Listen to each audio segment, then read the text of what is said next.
Hello, everybody. We are live again. It's episode number 4 now. Can't believe we're 4 weeks in, 1 month of the No Punches Pulled podcast. Delighted again, as always, to be joined by my guests. We've got a repeater last week down low. We've got Jay's Fight Talk, aka hashtag No Punches Pulled. Merch available very soon from the Jay's Fight Talk YouTube channel. And we've got Mr. Liam Tully as well, now representing STBX with his latest show that myself and Jay appeared on yesterday. That's gone down very, very well. So great work with that. Liam, how's things, boys? All good, man. Yeah, good. All good. Another day chatting with you boys about some fight sports. What could be better? Absolutely. Yeah, we've got, I know I say this every week, but we've got a really packed show this week. It just goes to show you the strength of the boxing schedule at the minute. So, the key for this week, I guess, will be previewing Canelo Berlanga plus the undercard. But there's lots of other boxing talk that we can get stuck right into as well. We've got Eddie Hearn and Leonard Ellaby have even been talking this week. I had a little look at earlier on IFL. Lots of other little sneaky announcements that have gone under the radar too. We've got a bit of CBS and Zerdo to get stuck into from November the 16th. But we may as well start in Las Vegas. T-Mobile Arena. 3 of the 4 168-pound titles on the line. Canelo obviously had to vacate his IBF belt. William Skull and Siskin will be fighting for that on October the 19th, I think. Before we get into, breaking down the fight, having a little bit of a look of it, I'll come to you first, Liam, on this one. What do we think of Canelo and Berlanga as a matchup? Honestly, it is Canelo playing it safe, handpicking opponents at this stage of his career because he knows he could fight anyone he likes in theory, and the money that he's going to make is there because Canelo Alvarez is a brand. He could fight a bin bag for all he cares, and he would still make the same money and generate the same profit for himself because he is such a big name. After 68 fights, fair enough. You built yourself up. You become an undisputed champion. You've moved through the weight classes. You've earned the right. I don't agree with it, but people can say you've earned the right. But give us a meaningful fight. Your last meaningful fight was Dimitri Bivol in May of 2022, and you were exposed. You're not big enough to mix it with the best light heavyweights in the world. You were exposed, and since then he's come back down. It's been substandard opponent after substandard opponent, now into Berlanga, who, could go on to be a world champion and talked about in the pound-for-pound ranks in the years to come. But right now he hasn't done anything to show us he's ready for it, has he? It's underwhelming, it's disappointing, but it's Canelo, isn't it? We'll watch it because it's Canelo. We don't know how many fights he's got left, but there's better fighters out there for him. Christian and Billy, Cepeda, flipping, what's his name? His name escapes me. Pacheco. Pacheco, yeah, Pacheco as well. There's a million, and Benavidez. That was who I'm thinking of. Benavidez. There's a million better options out there for him, but if this is what he's choosing to do, I'd rather see him still fight 2-3 times a year than not fight. So at least he's not doing what Crawford and other fighters do. At least he's still being active, but give us something to sink our teeth into that actually gets us excited. That would be what I would say about it. Yeah, well, as you saw yesterday, I had a bit of a rant on the Canelo fight, but I'm on home turf today, so I'll definitely be having a lot more of a rant on the Canelo fight today. But I'll save that for a little bit later. We're 3 minutes and 39 seconds. Yeah. We know we go for a couple of hours on No Punches Pulled. I'm getting warm. I've got to stretch the hammies. I've got to loosen up the arms a little bit. It's a little bit early yet, Jay. A little bit early. Give us some thoughts, mate, on Canelo Berlanga. I mean, we've spoke about this on and off camera over the past couple of days, and I've sort of, echo everything that Liam's just said. It's underwhelmed. I never ever thought I'd hear myself say this, right? I would prefer to see him fight Chris Eubank Jr. At the weekend than Berlanga. I think it just offers a little bit more in terms of him being more mainstream. And this is no slight at Berlanga, but I'm a boxing nerd, as you two guys are, and I barely know who he is. And again, I'm not trying to diss him and be disrespectful. The kid's getting a shot, and he's taking his shot. But for me, this does very little for Canelo's legacy. He's taking the Floyd Mayweather route, which is basically safety first. He's not taking any risks. He's not fighting. Yeah, Berlanga's got a chance. Anybody that steps through the ropes has a chance. He's a highly trained world-class level boxer, so he has a chance. But for me, Team Canelo have done what they do best. They've negotiated him a high payday for very little risk. You know, I know it's prize fighting and you're supposed to try to get the biggest prize, but it's also an entertainment. There is an entertainment side of the sport. And I do believe that when you're a long-standing, long-reigning champion, you're sort of obligated to not just put on performances, but it's about the all-round package. I don't believe that stadium will be sold out in terms of they've sold every single ticket. I believe that they'll be comping a lot of tickets and there'll be a lot of corporate. I'll tell you, it's sold out to the rafters, but absolutely. Well, they're going to say that, aren't they? But I mean, Oscar De La Hoya's put a statement out today that he's going to watch the UFC. I mean, I know Turkey's bringing him as a guest to Noche UFC, which is hilarious because him and Dana White just don't get on at all. Big up, Hawkan. Thanks for joining us, sir. Hawkan.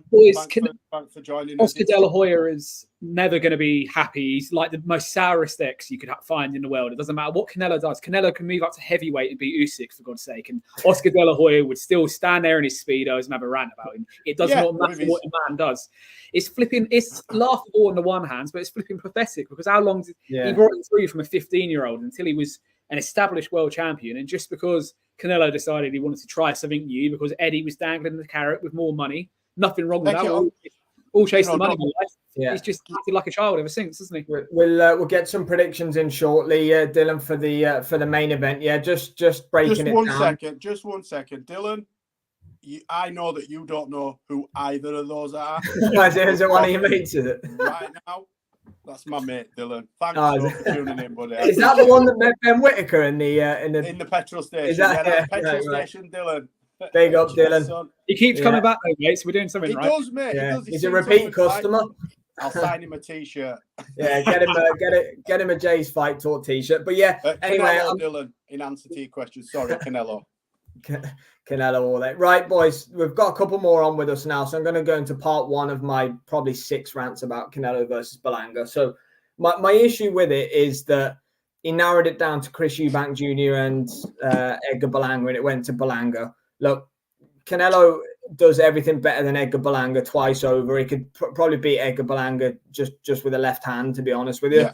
But anyway, it's going to happen. He's going to get his first KO win since Caleb Plant. Everything's going to be great, so on and so forth. But his last 4 fights have been Jaime Munguia. Okay, fair enough. Padded record, but, he was undefeated, so on and so forth. Okay, didn't hate the Munguia fight. Cinco de Mayo, Mexico versus Mexico, so on and so forth. Okay, I'll take it. Before that, Jamel Charlo, pointless fight. Don't even know why that fight happened. Before that one, John Ryder. Okay, John Ryder's a tough, rugged guy. Fought him in Mexico. Okay. Yeah, and then a 40-year-old Golovkin, was it, after just trying to get his confidence back after being schooled by Dimitri Bivol. Canelo Alvarez, he's got a fantastic resume. He's an elite guy. He's going to be in the Hall of Fame easily, so on and so forth. But he built his name off fighting the best guys in the world. This is what Canelo was all about. He got schooled by Floyd. He went away to the whatever it was, and he fought everybody. Fought a prime Golovkin, twice over. Whether he won the fights or whether he didn't, he got a draw and a win. I disagree, but that's for another day. Anyway, but the guy should be fighting the best people in the sport, and you can't, build your name and say you're this and say you're that when you're cherry picking your opponents essentially now. Like, I don't mind the odd cherry pick. He's well within his rights to the odd voluntary sprinkled in between. He's active, and I respect that. We're talking about it last night. He's had an incredibly tough route to get to undisputed at super middleweight. Billy Joe Saunders, Callum Smith, Caleb Plant. They're good fighters to beat on your way to undisputed. He had to win 3 tough fights there, and he went through a bit of adversity in a few of them to get to the belts. But I read earlier that he's now talking about, and it won't happen. I know it's rubbish talking. It's fight week, but he said about fighting Conor McGregor in 2025. And like that's the kind of seems where Canelo's at. Now, it wouldn't surprise me if he ended up fighting somebody like Jake Paul. Get it on with Benavidez, Canelo. Get it on with Christian and Billy, Canelo. Or even get it on with Diego Pacheco. I don't care. I think Diego Pacheco is a much better fighter than Edgar Berlanga, even now. Put Pacheco and Berlanga in a ring tomorrow. Pacheco was a better fight. Pacheco stops Edgar Berlanga in 6 rounds. He honestly does. He stops him completely. So yeah, I'm not. I don't know if you can tell. I'm not a massive fan of the fight. It's a big fight. It's going to do good numbers at the T-Mobile. It's Mexican Independence Day weekend. It's Canelo's date. Good for him. That's what it is. But yeah, I just, if he doesn't stop Berlanga, I said it yesterday, if he doesn't stop Edgar Berlanga, Canelo Alvarez has lost a step. He seriously has. He should be putting away Edgar Berlanga. He's looked very vulnerable. Sam, do you think he's, sorry to interrupt you, but do you think he's testing that theory? Do you think he knows with it, or do you think he thinks he possibly has lost a step and that's why he's taking the Berlanga fight? Well, you could be right. Yeah, I mean, don't get me wrong. I think Jay, big up Pat. I'll just read this for a second. Canelo KO between rounds 4 and 6 is it's way better in levels. Thanks for joining us, Pat. Completely agree with that, mate. Agree that. Back to your point, Jay. I think really you look at those last 4 fights that I just mentioned that Canelo's had. Your Golovkin, John Ryder, Jamel Charlo, and Jaime Munguia. After the Bivol schooling, so he has a really good win against Caleb Plant, his last stoppage win actually. And then gets schooled by Bivol, then has them 4 fights. Has he known for a while he's lost a step? Is that don't get me wrong, the Munguia fight, I think if he'd have stepped on it a little bit, he could have stopped him, definitely. But I don't know. I think we'll see on Saturday. I don't really think we'll see on Saturday, to be honest with you. But if he struggles with Berlanga, or if he wins on that'll answer the question, won't it? Yeah, that'll answer the question. I think for me, mate, you've got to look, his post-COVID run was Callum Smith, Yildirim, okay, mandatory, fine. He got his mandatory out of the way. Billy Joe Saunders and Caleb Plant. He done all of that in 11 months. What did that also? Okay, they weren't all the hardest fights for him, but he was tested in a few of them. What did that period take out of him as well? That was 12, 14 months solid in training camp into your 30s. Training camps get harder, getting the weight off gets harder as you get older, as fighters will tell you, as people in life will tell you. What did that 13, 14-month period do to him? Has he sort of had a mental decline as well? Has he, since he became undisputed? Bivol was a test for him. And let's be honest, no one was talking about Bivol in the same way we're talking about him now before his unification fight with What did that run take out of him? And is he now paying the price for it, so to speak? He knows that if he stays at the level he's at now, he'll keep his crown because he's got the WBC and the WBO and the WBA in his back pocket. He does little things for them. He'll collect their fancy new belts they make for every single fight. And he's making hand over fist. He'll happily hand over the 3% to those guys because he'll keep his belt. His mandatories will disappear. His mandatories will be thrown 20, 30 grand to step aside, or we promise we'll do this for you. He's in a position now where he holds all the aces. And it's part of the problem with boxing. It's where boxing and UFC differ massively. Dana White you have your top 15 and you have another 10, 12-ish contenders, don't you, that are fighting to get themselves into the top 15. And if you have 2 or 3 good performances, you're going to get a shot against the champion. Unless what's going on in the heavyweight division in UFC at the moment, but we're parked up for this show, you're going to get your shot at the champion and you're going to get your chance to prove you're the creme de la creme. In boxing, it is far too easy to do what Canelo's doing now. We're making the Mayweather comparison because it's what he's done for the last 3 or 4 years of his career. And unfortunately, it looks like we're in year 2 of 4 or 5 of Canelo doing exactly the same thing. And no governing body is going to strip him because all they say is pound notes being printed by the man. And for us fans, it tarnishes a legacy. Me and Sam were saying to each other last night, Canelo made his debut in 2005 as a 15-year-old. His first 12-rounder was in 2008. His longevity is absolutely incredible. But you're going to tarnish that legacy. At some point, Len, isn't it? Yeah. You're going to tarnish that legacy if you don't test yourself, if you keep handpicking opponents. And Eubank Jr. will be a handpicked opponent. Eubank will talk all the talk in the world and he'll get some Brits excited. But when it comes down to it, Eubank will do exactly what happens when against Billy Joe Saunders, what happens when he went in against George Groves. He will get taken to school because he is a world-level fighter, but he's not an elite fighter. Yeah, he's not a good boxer. He's not on that level at all. No, I agree. The only reason I mentioned him is because obviously his name had been bandied about. And for me, of course, it would get my juices flowing more. I mean, Berlanga's a bit wooden for me in his personality. He doesn't say much. He tried to stick it on Canelo, but it didn't look organic. In the press report that they did. Canelo, did you see? Canelo did all that whoop bang, testing each other out and stuff. It looked too forced for me. Whereas Eubank Jr. will grate him, just he doesn't have to say much to piss people off. Eubank Jr. does he? He's very similar to his dad. He's got that sort of. He doesn't need to talk, does he? He's got that obnoxious air about him, and that's what made his dad so great to watch. Obviously, he was a fantastic elite world champion, but just going briefly on a tangent about Eubank. But I remember talking to kids at school talking about Eubank Senior when he were going to face Nigel Benn. Kids that didn't watch boxing just because they'd seen this guy. Oh, did you see that guy on the news with the moniker and the Eubank Jr. has got a bit of that about him. Obviously, everybody remembers his dad, but there's a new generation that don't know his dad. They only know his dad from YouTube. But he's got a bit more about him, and I think a lot more people would be invested. There's 4 or 5 people, you've named them, Sam, you reeled them off, that we would be more interested and believe that would give Canelo a tougher fight than what he's got in the early hours of Sunday morning.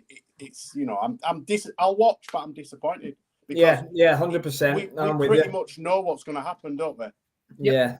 Thanks to Adam for joining us. Canelo clearly has more skill than Berlanga. So Berlanga won't win a decision. Yeah, can't see that. He needs a knockout. Canelo's never been KO'd. Yeah, Canelo's chin is one of the best in boxing history. That guy's not getting hurt by Edgar Berlanga, in my opinion, unless he's just completely lost it overnight, which I don't really see as a possibility either. So yeah, there's no... In order to get the juices flowing and get some excitement, you need some danger in the fight. You know, you need to, you know, could Berlanga catch? You know, there's none of that in this fight, and that's my criticism of it. You know, it's arguably the biggest slot of the boxing year. This Mexican independence. I think what I've normally happens with me in the build up to big fights is I have my immediate reaction to the matchup, and then I have my immediate thoughts on who I feel is going to win and how the fight's going to go. And then in the build-up, as I watch more of the sort of faces off and face-offs and interactions, I'll find myself flipping and flopping between it's going to be a TKO, it's going to be points, it's going to be this, it's going to be that. At no point have I given Berlanga a shot in this fight. I haven't seen anything from training, from what he said, from what any of his team have said. Obviously, they're saying all the right things. We're coming here to cause an upset.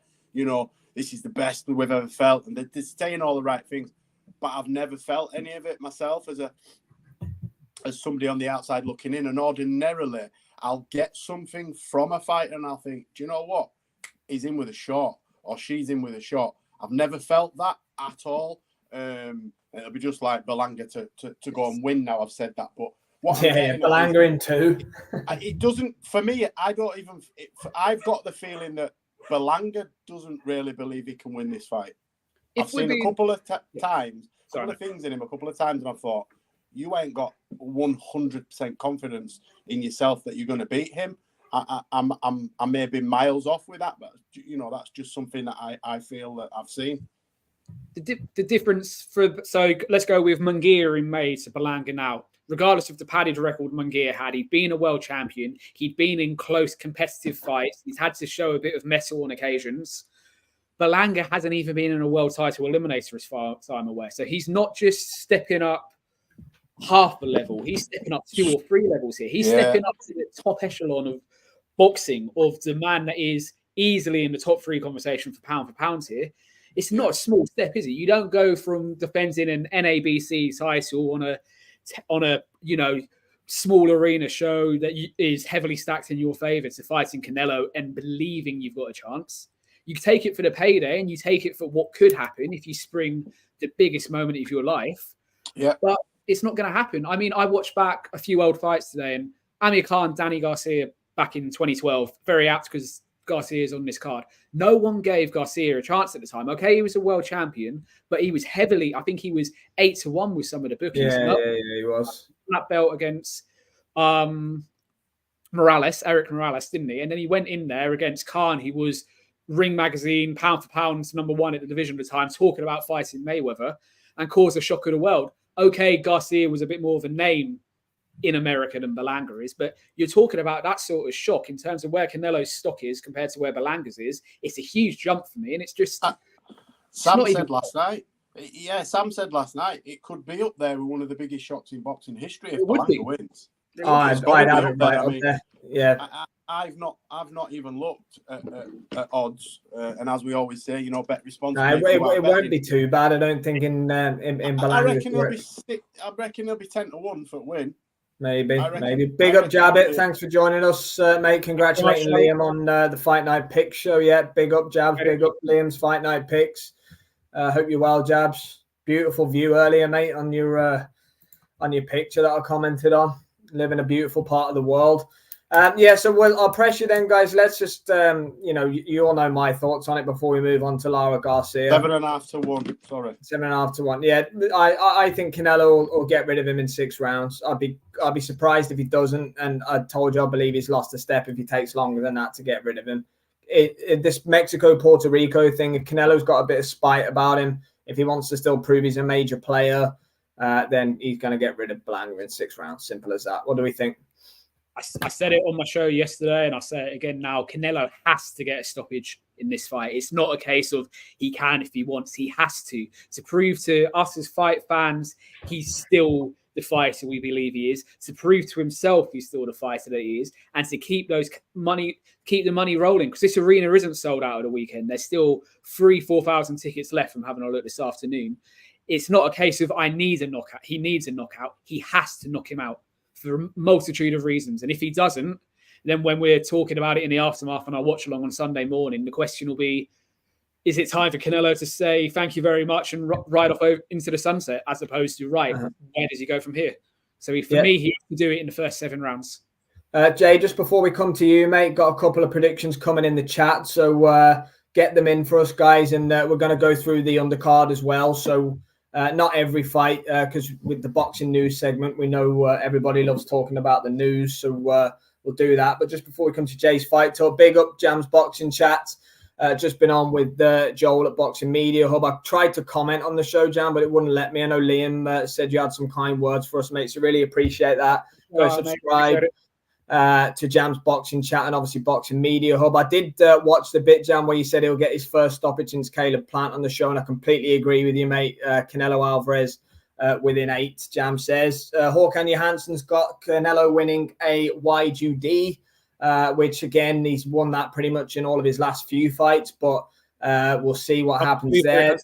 Jabbit agrees as well. Jabbit's got Canelo by decision, so we've got a few Canelo decision picks coming in the chat. Adam Hurley's, a lot of these guys that fight Canelo and lose tend to not be heard from again yet, a la Billy Joe Saunders. Callum Smith's faded off into the abyss a little bit as well. See what you mean there. I guess they feel like that was their chance. Yeah, exactly. And what Jay said there as well, Adam, show me the money. That's exactly what happens when you get that Canelo payday, isn't it? Billy Joe is absolutely loaded. Jay's Fight Talk, give us a little bit then. I think I said round 6 last night. I think I picked round 6. Well, I'll stick with that. There's nothing I've seen in the last 24 hours that will make me change my mind. I think Canelo is gonna have to win. He's gonna have to smash him to bits, because if he doesn't, if he labours to a points decision, then I think he'll either take Turkey's offer, go back to the table and take a big Saudi out fight, or like you say, he'll end up bloody fighting Jake Paul.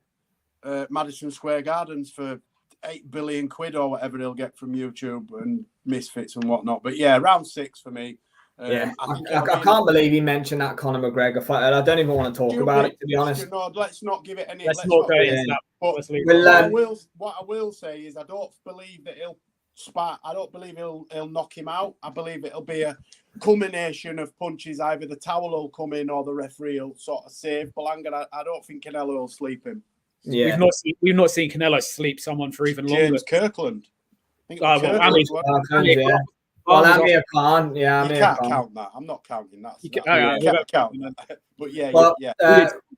Right, we'll move on from Canelo then, boys. We'll move on from Canelo Berlanga. I'm not overly enthused by this one either, to be honest. We're not spending too much time on the undercard here, but Erislandy Lara's defending his. Hang on. Dan Evans joined us. Big up, Dan. Thank you very much, sir. Hope the three of you are well, mate. We're doing absolutely great. Hope you are yourself, man. Thanks as always for tuning in, my man. He's got Canelo in 7. Yeah, pretty much aligned with the rest of us. Few UDs floating around the chat, but us 3 unanimously have got Canelo for the stoppage. Lara defending his WBA middleweight championship against Danny Garcia, who, as discussed, has not had a fight at 160 pounds. He's 1 second. That was my alarm going off. It just heard Lara and Garcia, and my alarm goes off in case I've fallen asleep.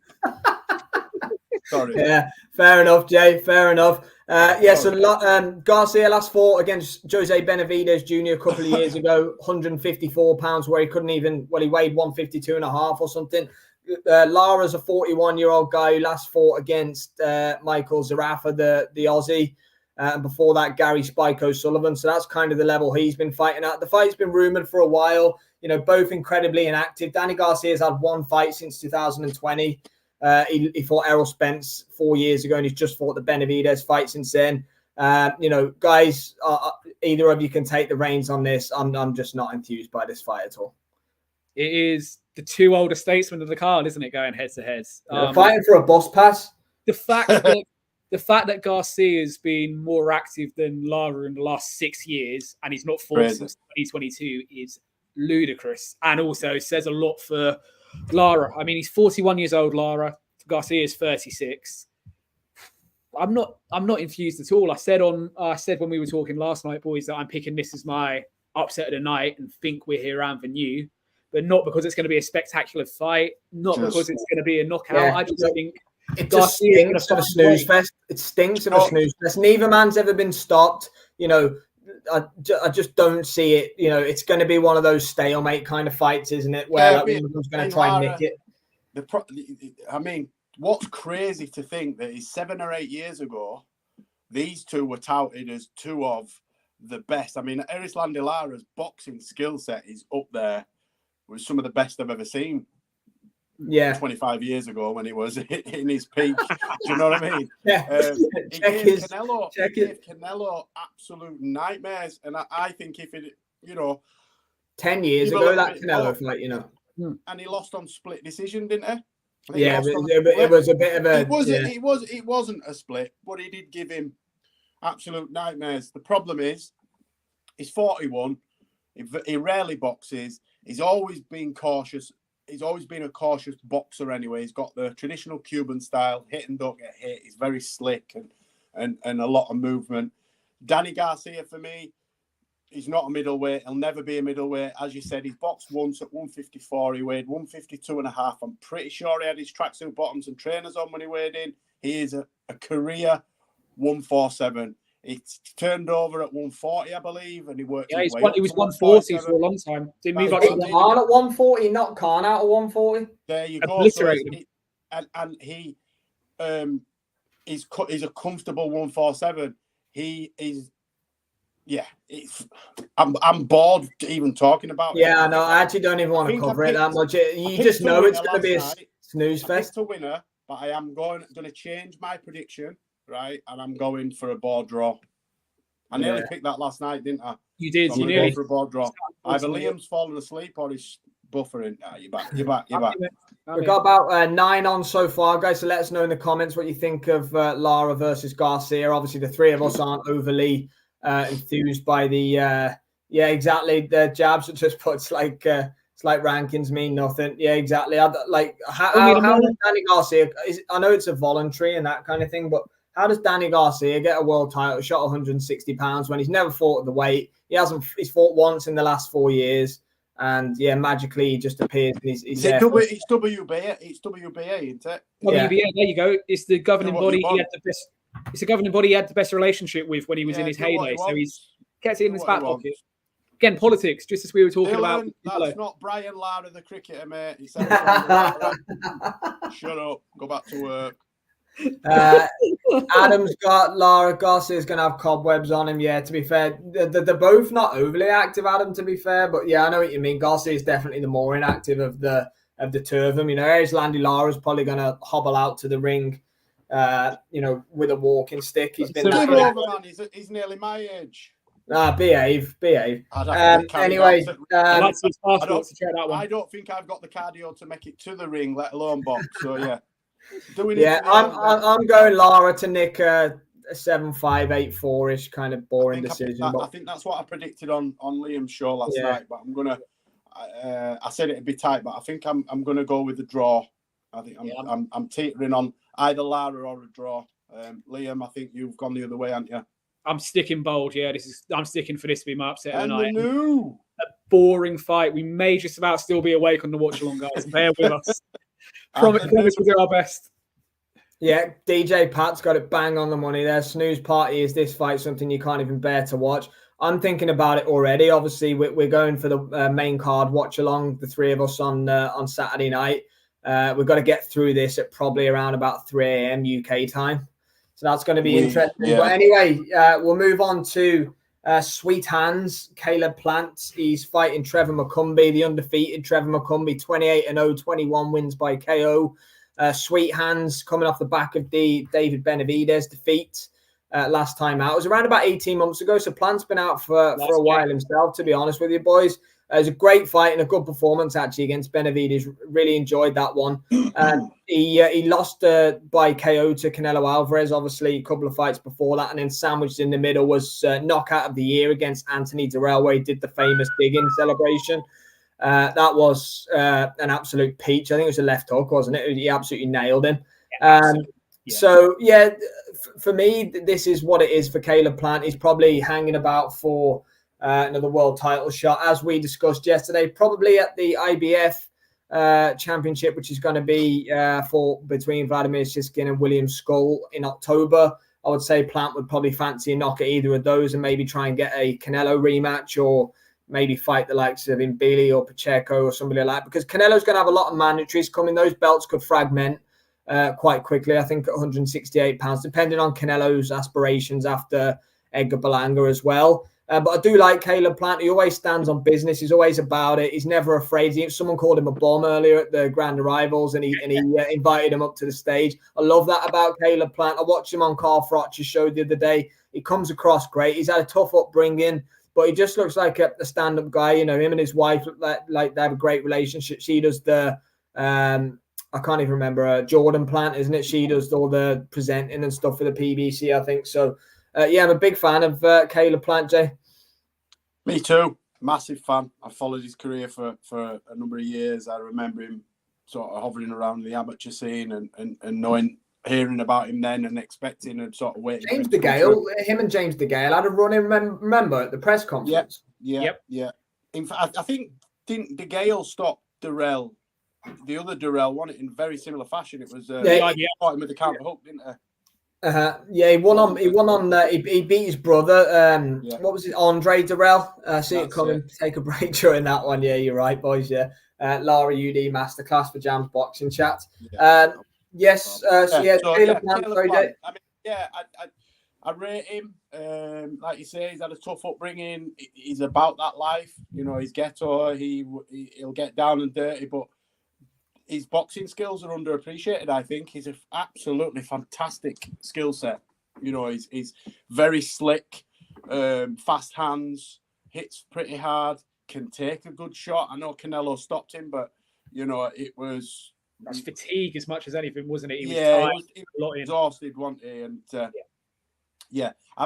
I'm excited to see him in terms of him back and what he looks like and what's next for him.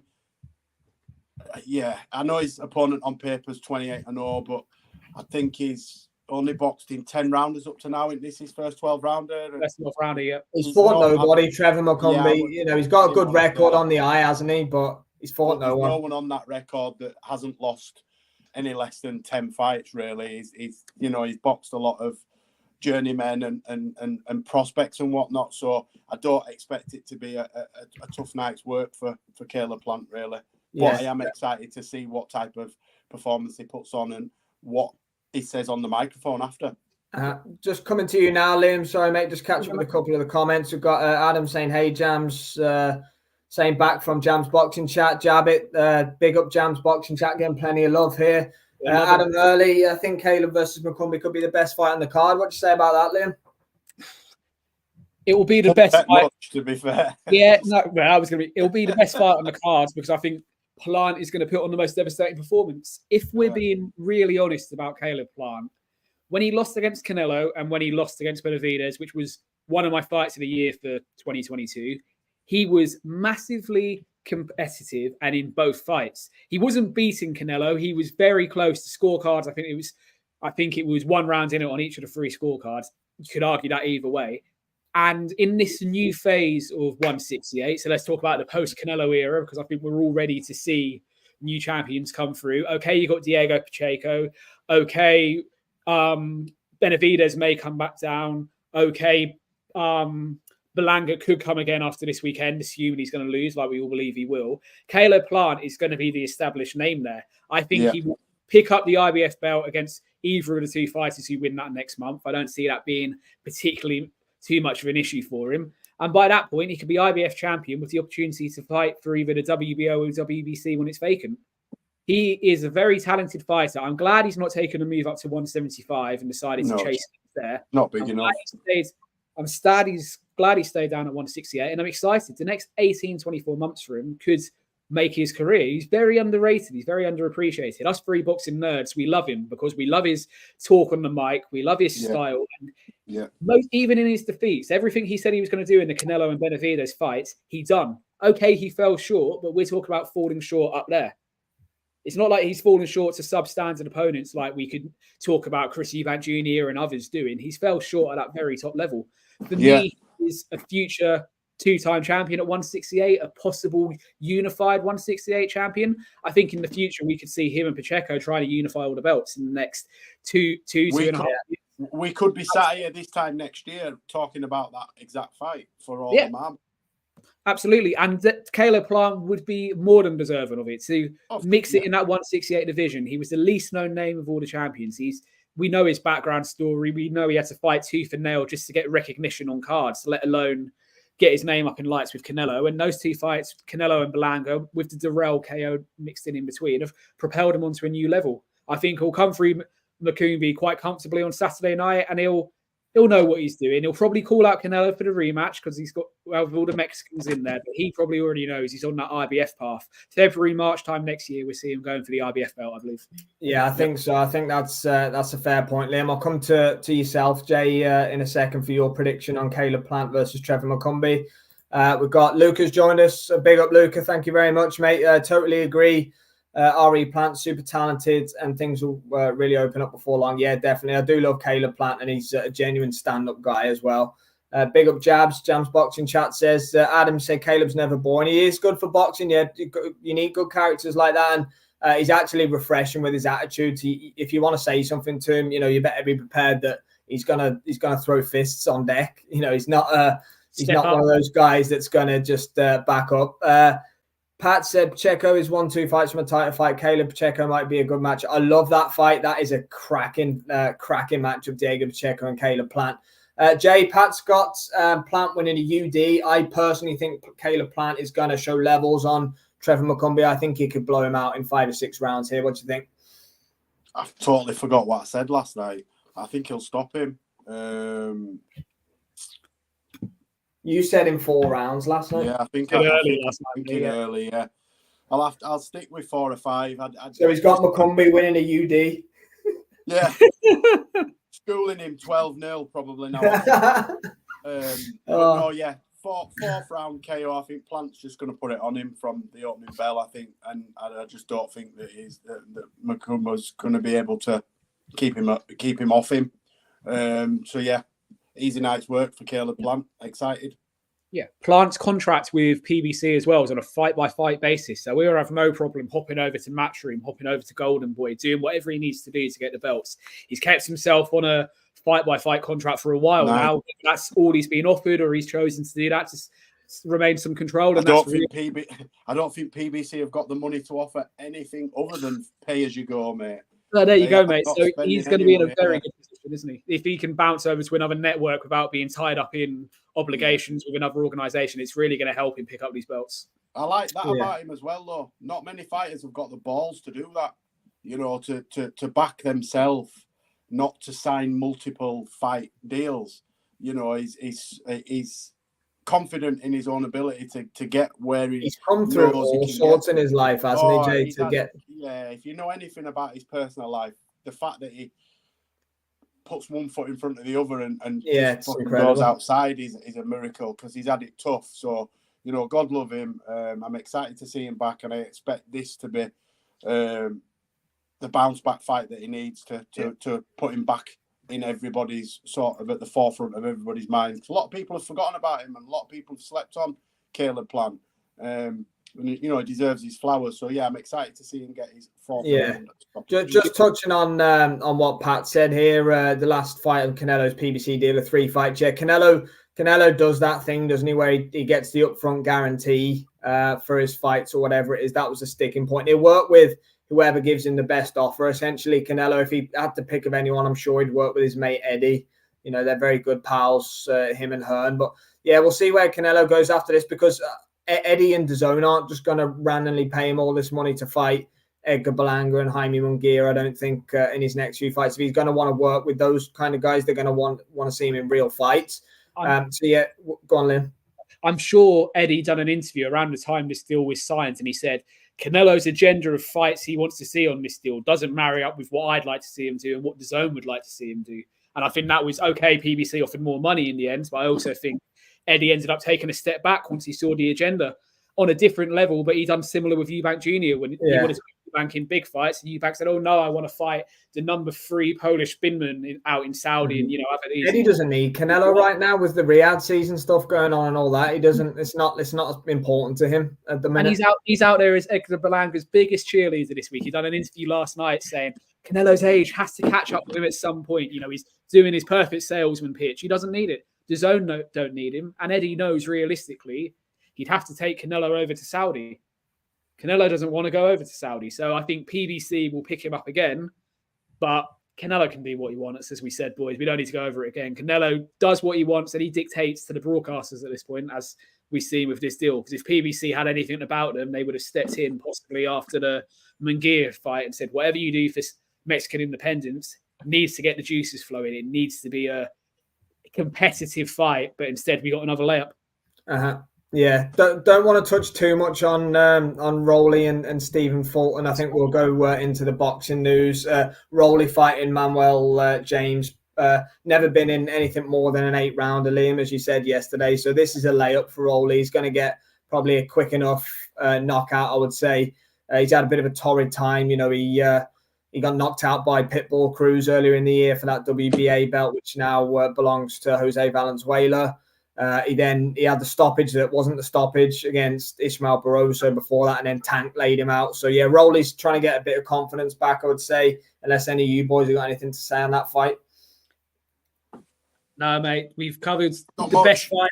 The best fight on this card is Plant, and that's because of the type of fighter Plant is, as opposed to the level of opponent. I think it's a massively underwhelming PBC pay-per-view. You think when they done their first one for Tim Tszyu against Sebastian Fundora over Easter weekends, that was 6 fights that were more deserving of being on pay-per-view, and now here we are, 5 months later, and it's going to be a long night, boys, isn't it? It could be a long night getting through some of these fights, including the main event, unfortunately. Oh, yeah.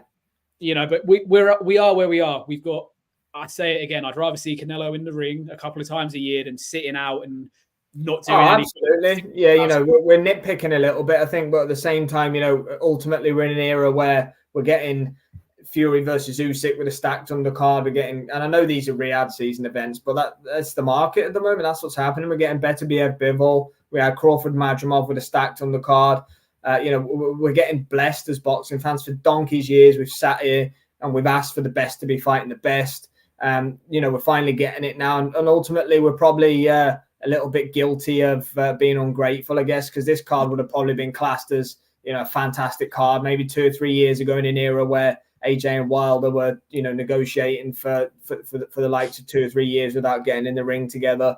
So yeah, maybe we're being a little bit critical. Jam said Kelly was going to fight a man in the crown. Yeah, he said that. Yeah, he called him a bum, and yeah, he's ready to go. Jam, anytime, any place. Ryan Garcia got a beer thrown at him by Plant at one of the events earlier in the year.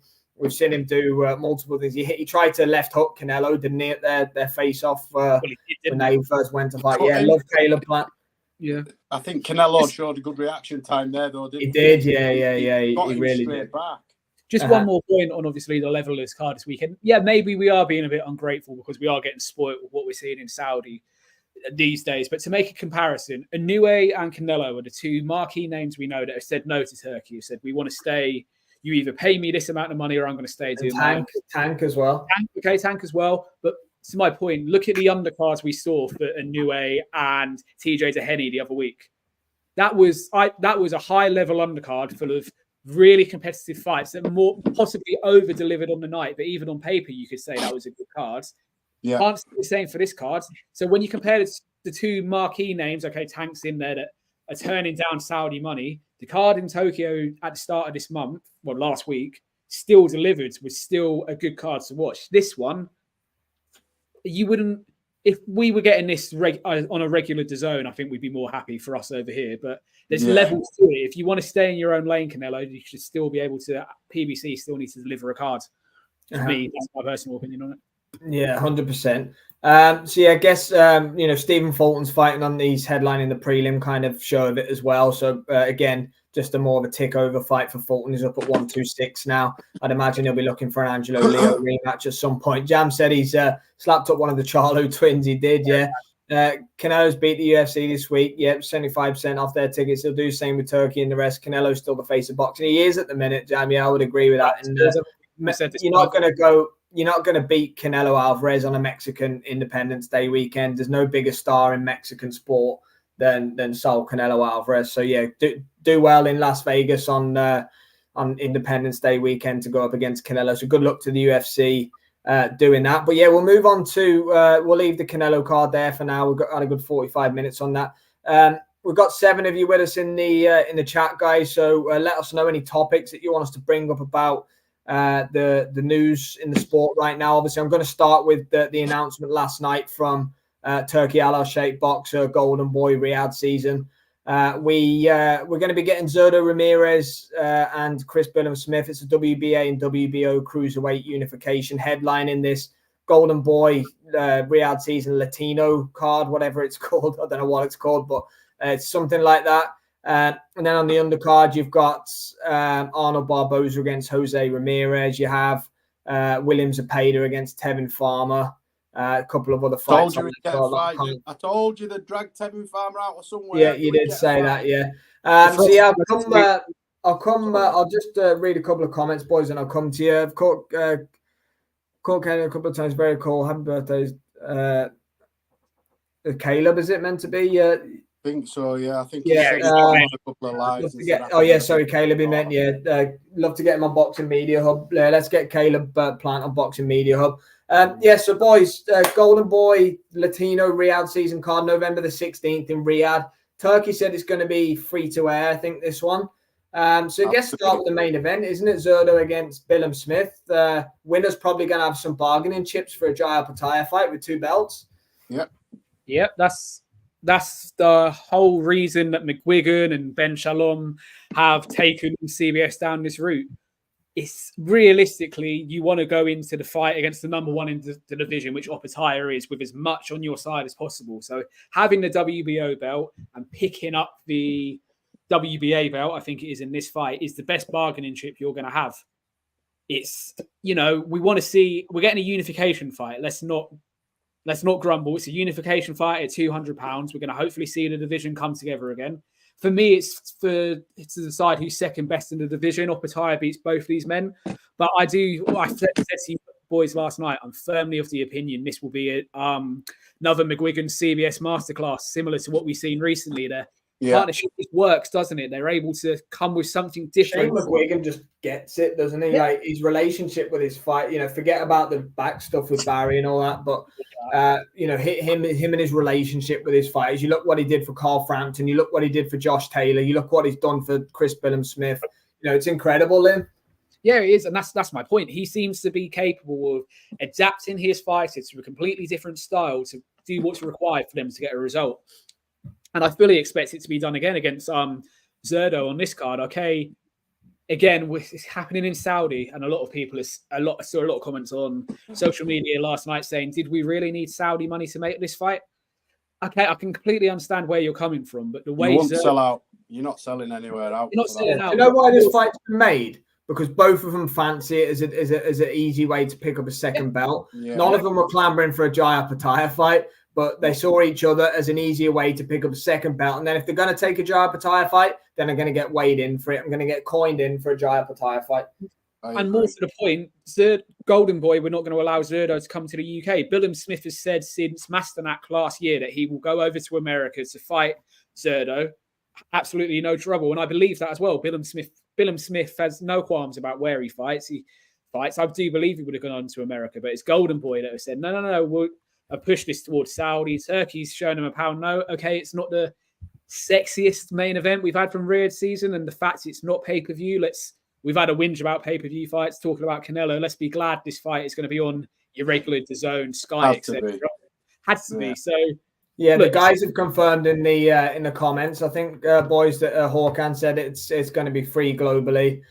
Jam has said it as well. So yeah, it's not going to be a pay-per-view or anything like that. It had to be. I mean, can't be a pay-per-view. It's good to see the belts at £200 starting to come together, but this is the battle to take on the king. This is the battle to take on the number one, and they're trying to bring all their bargaining chips in, like you said, Sam, mate. They want to have. That's it. The winner's going to have more, get more money for a Jaya Pattaya unification, where they feel like they're being fed to the lions. Probably. The comments are just racking up a bit, boys. So I'm going to just fly through a couple of them.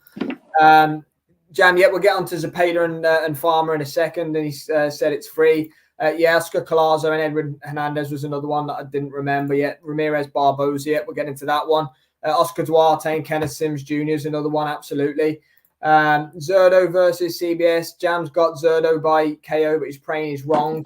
Adam said about Richard Torres. I think he lost to Jalilov in the Olympics, didn't he? Sparked him out. Yeah. I think that was in the last Olympics, not the one in Paris. 10-0 heavyweight that's gained some popularity. He's out in a little while, so we'll keep that. Bookmark this, and we'll come back to this one that Lucas put in because it's interesting. Because we spoke a lot about Billy Joe last week. Did you guys see what Izzy Aziz was saying? Sounds like he's signing Billy Joe. Comeback fight, then Eubank. Do we think it'll happen? So once we've covered Riyadh season, we'll come back to will Billy Joe go with GBM? Isn't it that crowd? So. So where were we? Zerdo and CBS. Zerdo looked decent since he moved up to cruiserweight after Bivol absolutely took his soul, and they just completely schooled him in Abu Dhabi. I think that one was. Billum has obviously improved. Beat Akoli. He avenged his defeat to Richard Riatpour. He just didn't turn up at Selhurst Park. The occasion just looked like he got the better of him. How do you boys see, before we move on to the undercard, how do you see it going? I think Zerdo might win a points decision in it. I've just got a feeling. You reckon? I don't. I think Chris Billum Smith will smash him to pieces. I really do. I just think Zerdo looks good at cruiserweight. I do. I think he was drained at 175. Yeah, but I think Chris Billum Smith just got something. He's improved every single fight. He's a career cruiserweight. Zerdo's not yet. He's sort of built into the weight, and he's slick and I just think Billum Smith has got. I think it's his time, and I think he will. I'd be delighted for him if he did. I really would. Yeah, I don't know why. Because we've never seen Zerdo smashed to pieces, but we've also never seen Chris Billum Smith smashed to pieces. I know he lost to Riatpour, but it wasn't an arse whooping, and I just think that he has got that extra percentage that I think it was it Teddy Atlas that said when you become a champion you get an extra 30% or whatever. I believe we're seeing that from Chris Billum Smith. There weren't many people expected him to beat Riatpour after the way the first fight went. No, absolutely. I don't care what anybody says. I didn't expect him to win, and he never turned up, Riatpour. But I don't believe it. Even if he had turned up, I think that Billum Smith beats Riatpour 6 or 7 times out of 10. Yeah, he just looks better than him now. He's got that confidence now, like you say. Like you said, he looked like it was a bit much for him being in his home football stadium, and I think the nerves got to him, and he started to look his age because he's late 30s, isn't he? And Billum Smith sort of early. He's actually quite inexperienced, Richard Riatpour, even though he fought Billum, but he hasn't really fought. Not really. He made a big jump, really, and then they had him touted and put a lot of marketing behind him. Remember, they had him down to fight Akoli. They had that fight, didn't they? They had a bit of a tussle, didn't they, somewhere? But yeah, for Creed me, premiere, didn't they? They were rolling around at the Creed premiere for the third film. there you go. Yes, So, yes. So for me, I just think that Bill Smith. When I say smash him to bits, I just mean that he'll best him. I believe that he's a little bit better in every department, other than maybe punch power in terms of knockout power. But I believe it's hard enough to give Ramirez nightmares, and I just see Chris Billum Smith coming through that fight and hopefully going on to challenge Jai Opetaia in a sort of unification. Hawkan's got Zerdo winning a close decision. That's how I see it. Jams asked about Sandy and Michaela Meyer. I'll come back to that one. That's on my list to talk about as well. We all win watching those two. Yeah, we all win watching that one. Liam, where were you going? Sorry, I said it last night when the fight was announced on X, and I say it again now. Billum Smith will win this on points. Him and McGuigan will come up with a game plan that will, let's be honest, Billum Smith is not the highest skilled fighter out there. But at the same time, other than Jai Opetaia, the skill set of this cruiserweight division is not the same from the Usyk era that we had before the current era we're in now. So Usyk, Gassiev, Bradis, Dorticos, they're it's all always killers. I mean, they're no Marco Hooks, are they? Or Johnny No, Nelson. No, we've had a lot of good cruiserweights, but this division for the past sort of 5 or 6 years has been a bit stale for me. Yeah, I think Billum Smith will take this on points. I don't see him getting a stoppage, but he will win this on points for me. And then, unfortunately, he'll be fed into the Lions with Jai Opetaia, who I believe will also go up to heavyweight and win a version of the world title up there. And that will be where it ends for Billum Smith. But there's absolutely no shame in losing to a fighter with Opetaia because we can all see the direction he's heading in. Yeah, Liam, Jam said you praise you right on a CBS win. Jai cleans them all up. Jam reckons, I think it's definitely hard to argue against that. Jai Opetaia is the boy. Would love CBS to win this fight. Yeah, CBS Opetaia is definitely a good fight. Barboza, the fight is on this card on November the 16th. So, where do you want to go? I'll leave it to you, boys. Are we going to go to William Zepeda versus Tevin Farmer next? We'll start with that. Willie Zepeda Farmer. So I'm going to rant first about this, and then I'll pass it over to you, boys, because I'm in a ranting mood because Canelo's put me in one. Shakur Stevenson and William Zepeda should have happened on October the 12th. Instead, we got Joe Cordina. Okay, I don't mind the fight. It is what it is. But Zepeda's had a child, I think, and that was the reason he couldn't do the Shakur Stevenson fight on October the 12th. But let's be fair, he's going to be getting probably like a tenth of the money for this Tevin Farmer fight.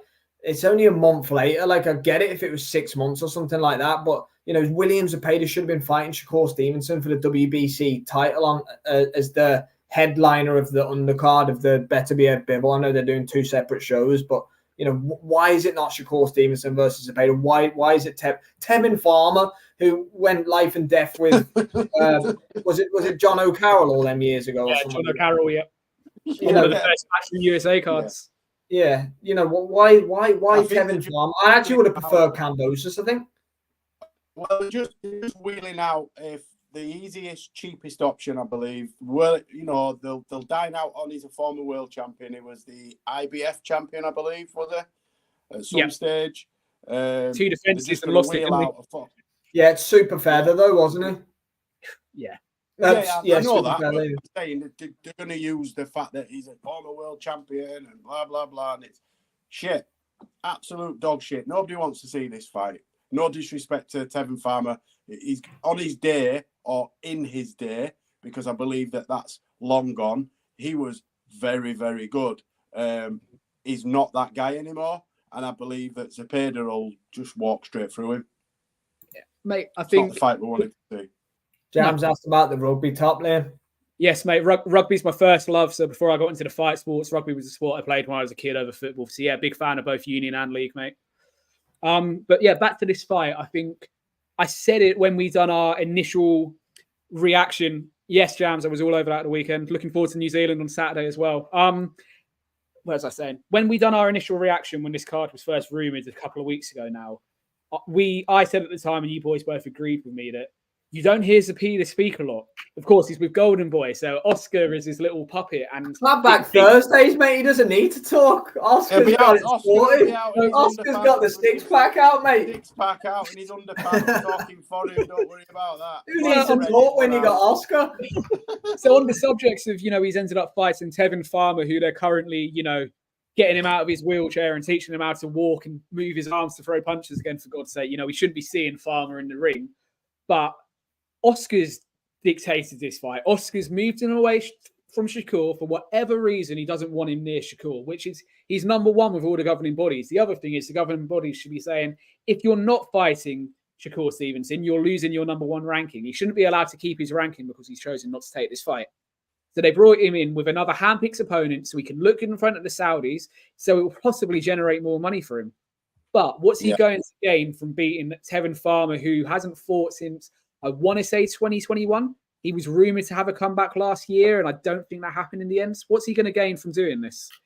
Okay, you're going to bash up Tevin Farmer, and then you're going to call out Shakur Stevenson. No, it doesn't work like that, mate. You're number one with your bodies. He should be, I will go on around here, and no punches pulled. Sorry, I'm going to say it. He should be stripped with number one positioning with the governing bodies for choosing to take. You can't. It would happen in the UFC. It would happen in the UFC. Dana would not stand for a fighter at number one. It's a terrible fight. I agree. It is awful.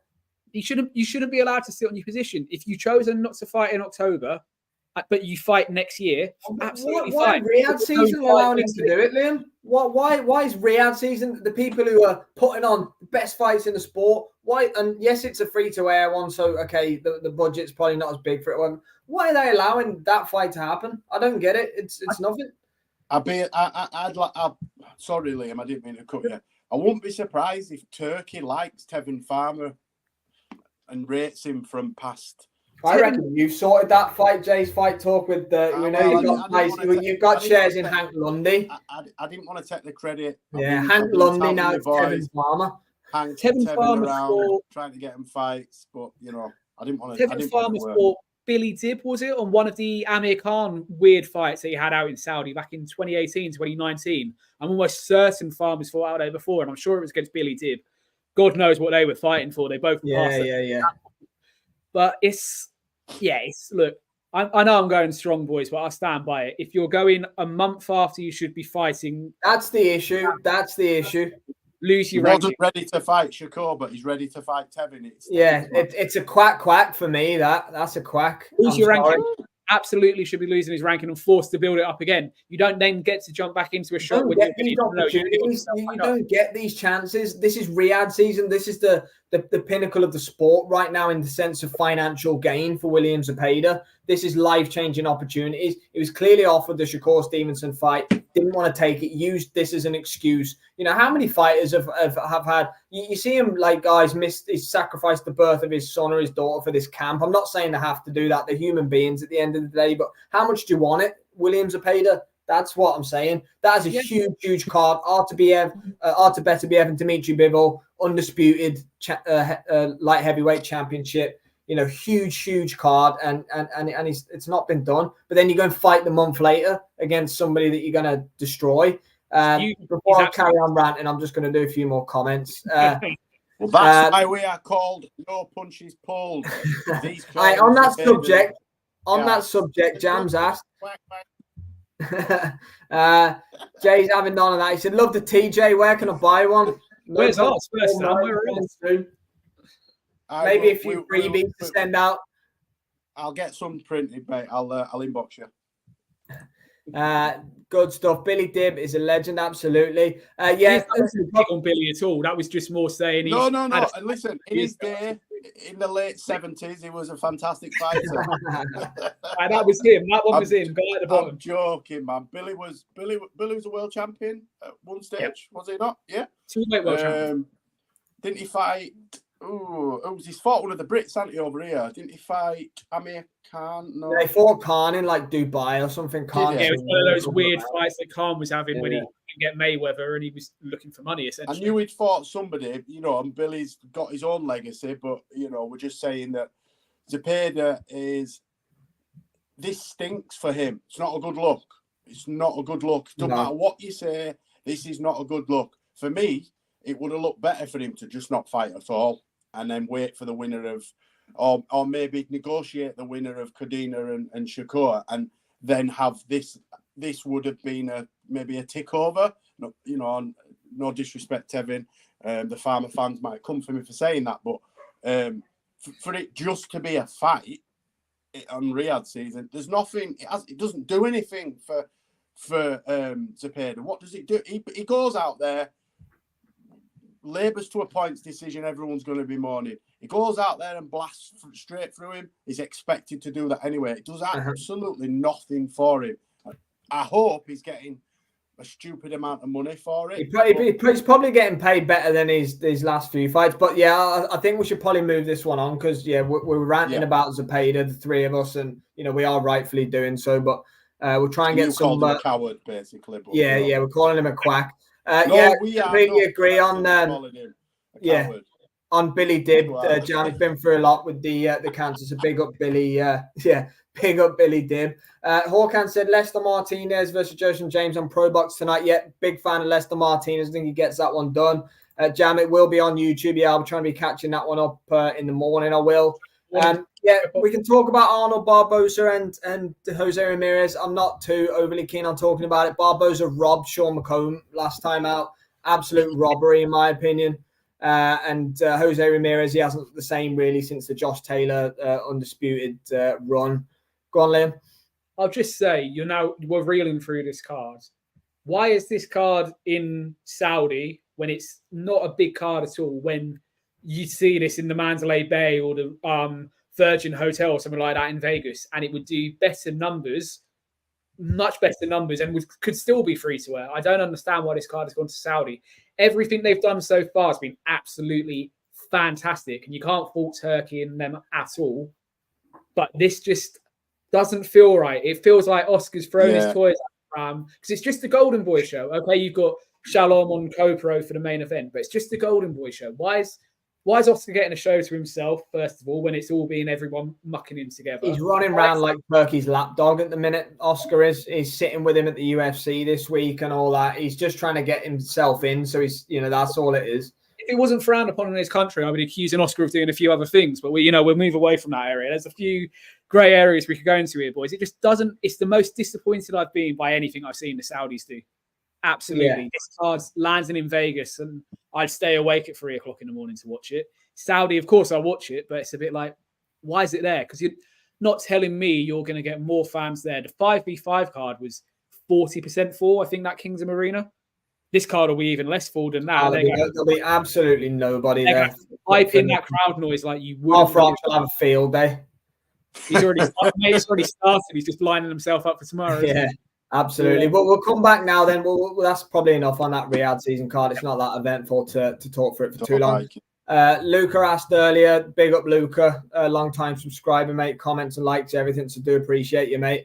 Did you see was EFC for Saints there? Spoke about this earlier. So Billy Joe could have a comeback fight on GBM then, and then anyone think he'll fight Eubank? I know we touched on it a little bit last week, boys. What do we think of that?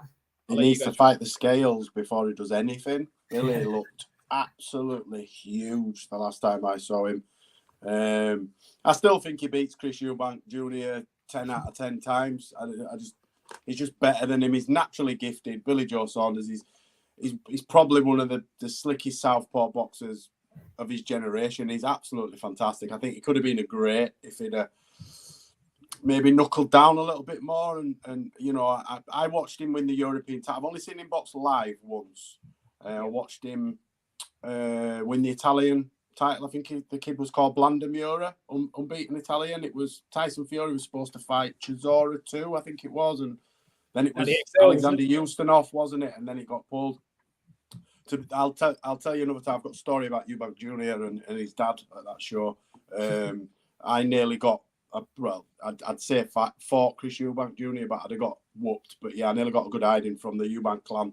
But yeah, to see Billy Joe Saunders' skill set in his sort of pomp was,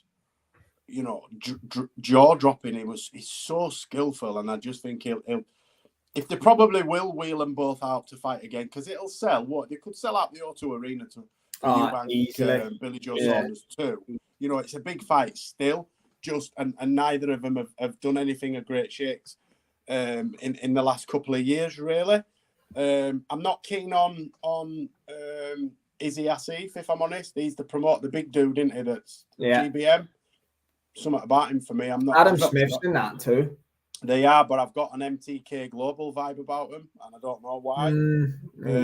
I hope I'm wrong, and I'm happy to apologise if I'm wrong. You know, but is it a good move for Billy Joe Saunders? I think the only reason he'd go there is because nobody else is interested in taking him. Eddie Hearn may not want him back. I think Frank Warren were pissed off that he left him in the first place, didn't he? Because didn't he go from Frank to... from Queensbury to Matchroom. Yeah. So I think it's possibly his only option, really. I'd be interested to see what he's got left, but I think he's left it too long for me. What's he now, 35, 36? Yep, 35. Too old for me to be making a comeback at super middleweight. But we're probably going to see it, aren't we? Yeah, I think for me, and I'll echo your first sentiments, Jay. I seen Billy Joe fight once. It's when he fought Monroe Jr. at the Copper Box. Yeah, I'm saying it's Lofkin Canelo second that fight. That son punched him in the nuts. Yeah, that's the day before his son punched him. Yeah, and again, I sat there mesmerized for 12 rounds watching what Billy Joe could do. So good. It's one of the best live performances I've seen in an arena watching a fighter. He was fantastic. This comeback, it screams of a lesser known promoter at the moment. They're doing fantastic shows, but they're still on their way up, taking advantage of an ex-fighter that needs someone to throw him a lifeline. I don't like it. It screams to me that they are going to use the name of Billy Joe Saunders to push. Yeah, they're not bothered. I really don't like it. It doesn't. It's a big scoop for them at the end of the day. Massive. You know, Billy Joe they've got Huey, like Hawkan says, they're putting Huey fights on, and you know. On a serious note, is Billy Joe going to fight up at heavyweight in his first fight? Because he's nowhere near 168 at the moment. He could get him in with Usyk. Well, listen, he could fight Jack. Mate, I bet he could do a 5K and he'd fight Jaya Pataya. Could make 14 stone easy. This is my point. It just reeks of up and coming promotional company trying to take advantage of a boxer that's trying to find his way back. We all know Billy Joe without boxing is he's been quiet, but he's openly admitted in an interview done recently. He's a lost soul. He needs boxing. He's like Fury. They're literally the same person. Yeah, they are. I'd love to see him back. I think he's left it too late, but this doesn't sit right with me. It doesn't.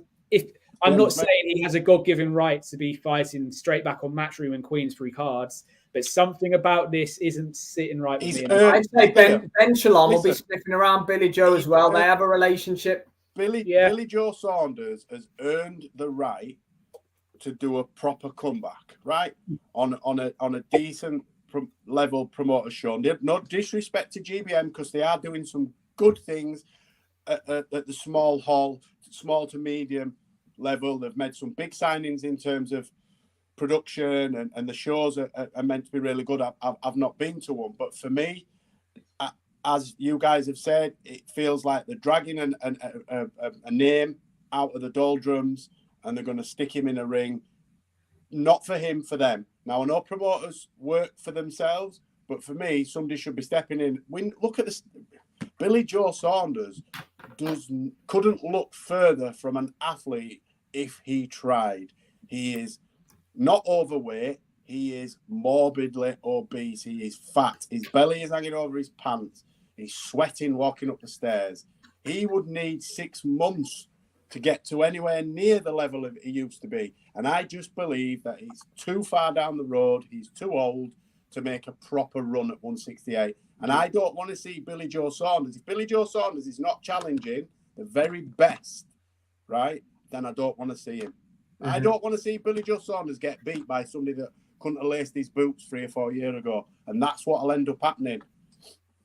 I think he'll do a comeback, then he'll do Eubank. Just going through a few comments. DJ Pat says BJS has talent as a boxer, but needs to shed weight. I think it may take time. Good signing of Izzy.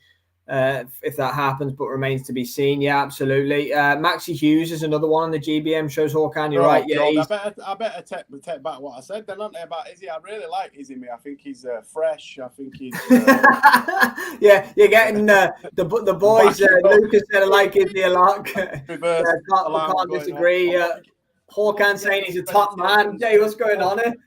Mate, I'll openly eat some humble pie. If you bring Billy Joe back and does things for Billy Joe, then yeah, and Jay will do the same. We will say we got it wrong, but Maxie Hughes, I'm already backtracking, mate. I'm after free tickets and accreditation. He's going to lose some viewers here, boys. We love Izzy. Look, he's doing good things. He's given Hughie Fury, who, let's be honest, his career is an absolute mess. He's given Hughie Fury a platform. Maxie Hughes got shafted by judges. I love Maxie Hughes. Got shafted by judges. Complete against Kambosos Jr. Completely lost. Robbed blind against Kambosos. Yeah. So, and it's good to see these fighters being given a path back. There's nothing wrong with that. I think, Jay, correct me if I'm wrong from your point of view. What we're saying is a fighter of Billy Joe's caliber, who was all the way up the mountain, he fought Canelo in a 3-belt unification fight, to be, when he's in the position he's in at the moment, to be looking like he's heading down this route. That's where it sits uneasy with me. Nothing else. Yeah, I don't like it, man. Nothing else that Izzy's doing at all. It's the fact that he's going after Billy Joe at this point. That's where my issue lies with it. It feels like obviously they're going to use him to benefit the promotional company, but this really feels like they're taking advantage of somebody who wants to get back into it. They see an opportunity for their brand, which I understand. I work in sales and marketing myself, so I understand it's about brand awareness. But for me, this could blow up in everybody's face, in everybody that's involved. Billy Joe Saunders shouldn't be going. He shouldn't have to go anywhere. Billy Joe Saunders should have promoters bashing his door down if he's at a point where he's ready to make a comeback. I think Boxer will get him. I do, because Eubanks with Boxer, and I think he'll sign with them, and I think they'll get it on.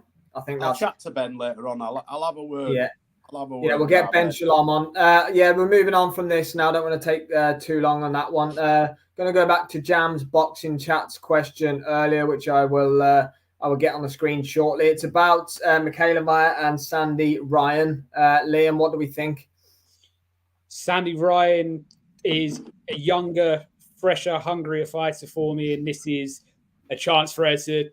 She's already fought in America, and we've seen she was robbed against McCaskill. This is her chance now to show the American audience that she's here to stay, and she is a future undisputed champion at welterweight. I think. Love Michaela Meyer. She's never in a bad fight, but I think Michaela Meyer. That Jonas fight was unbelievable. It absolutely was, but I think Meyer is at the other side of her career now, and Sandy Ryan's still climbing that mountain. She's still hungry. She's got a massive chip on her shoulder from the McCaskill fight as well. We absolutely know that. She looked great against Belter last time out. Yeah, so I believe Sandy Ryan will get it done on points. Probably a 7-3, 8-2 kind of fight, but Meyer will be competitive in the fight the whole way through. I just think Sandy's got those levels to go through now. She's based herself out in America now, hasn't she? She's left Clinton. There's a bit of needle there's a bit of needle in there between the two, because Sandy joined her camp, left the camp. She's took one of her coaches with her. Yeah. So there's a bit of personal needle there. Looking forward to it. Should be good. Pat says Sandy will stop Meyer, same she did to Terry Harper, walk her down. Yeah, potentially. I think Meyer's tough, though. Meyer is tough. Meyer won't be stopped. I think, look, it's a cracking fight. It's a fantastic fight in Hulu. Massive props to Sandy and to Matchroom for allowing Sandy to go over onto top ranks to fight on this card. How many times do we see fights not happen because promoters don't want their fighters to cross over? So massive props for it. And Sandy Ryan has a massive point to prove in America, because they will look at that and go, a Brit moaning about getting robbed in America. How many times have we heard that over the years? This is their chance to show that she is a very, very good fighter, and she's got a lot of belts to win in boxing still. Hawkan was ringside at Jones Meyer. I think that was one of the best fights and atmospheres this year. It was in Liverpool, wasn't it? For Jonas. I actually think in that fight, Meyer won a close decision. I think Hawkan saying it thinks Meyer's going to win. I think Meyer's going to win against Sandy Ryan. But should be a very good matchup. There's a double header, isn't there, that night? There's another women's show, and it's Baumgardner against Delphine Persoon as well. Yeah, hopefully there's no clash there because that's two good fights on opposite shows there. I think they're both on the East Coast. Yeah, both on the East Coast. MSG, isn't it? Sandy Ryan and Michaela Meyer probably in the Hulu, the small MSG. In the small theatre. Yeah. So should be two really good female fights on September the 27th, I believe it is. Yeah, Atlantis. Yeah, East Coast. East Coast. Hawkins, let us know. Thanks for that, Hawkan. Guys, keep the topics coming in the chat. I've got a few more for us to keep going over here. Next, I want to come on to December the 21st, only because the trash talk's been stepped up a little bit this week. I've seen Usyk making a few videos about Tyson Fury. He actually said that Fury can't pull out of this fight because the agreement only stands until December the 31st. So if this fight doesn't happen before December the 31st, Usyk's a free man. He doesn't have to rematch Tyson Fury.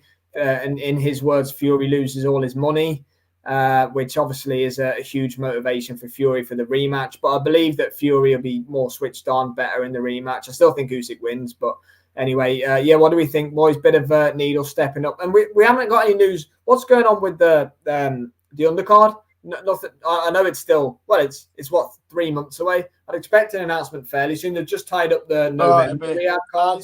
Isaac Lowe will fight on it, won't he? He'll be. Yeah. Isaac Lowe will get a fight. We need to know about Bakoli and Zhang.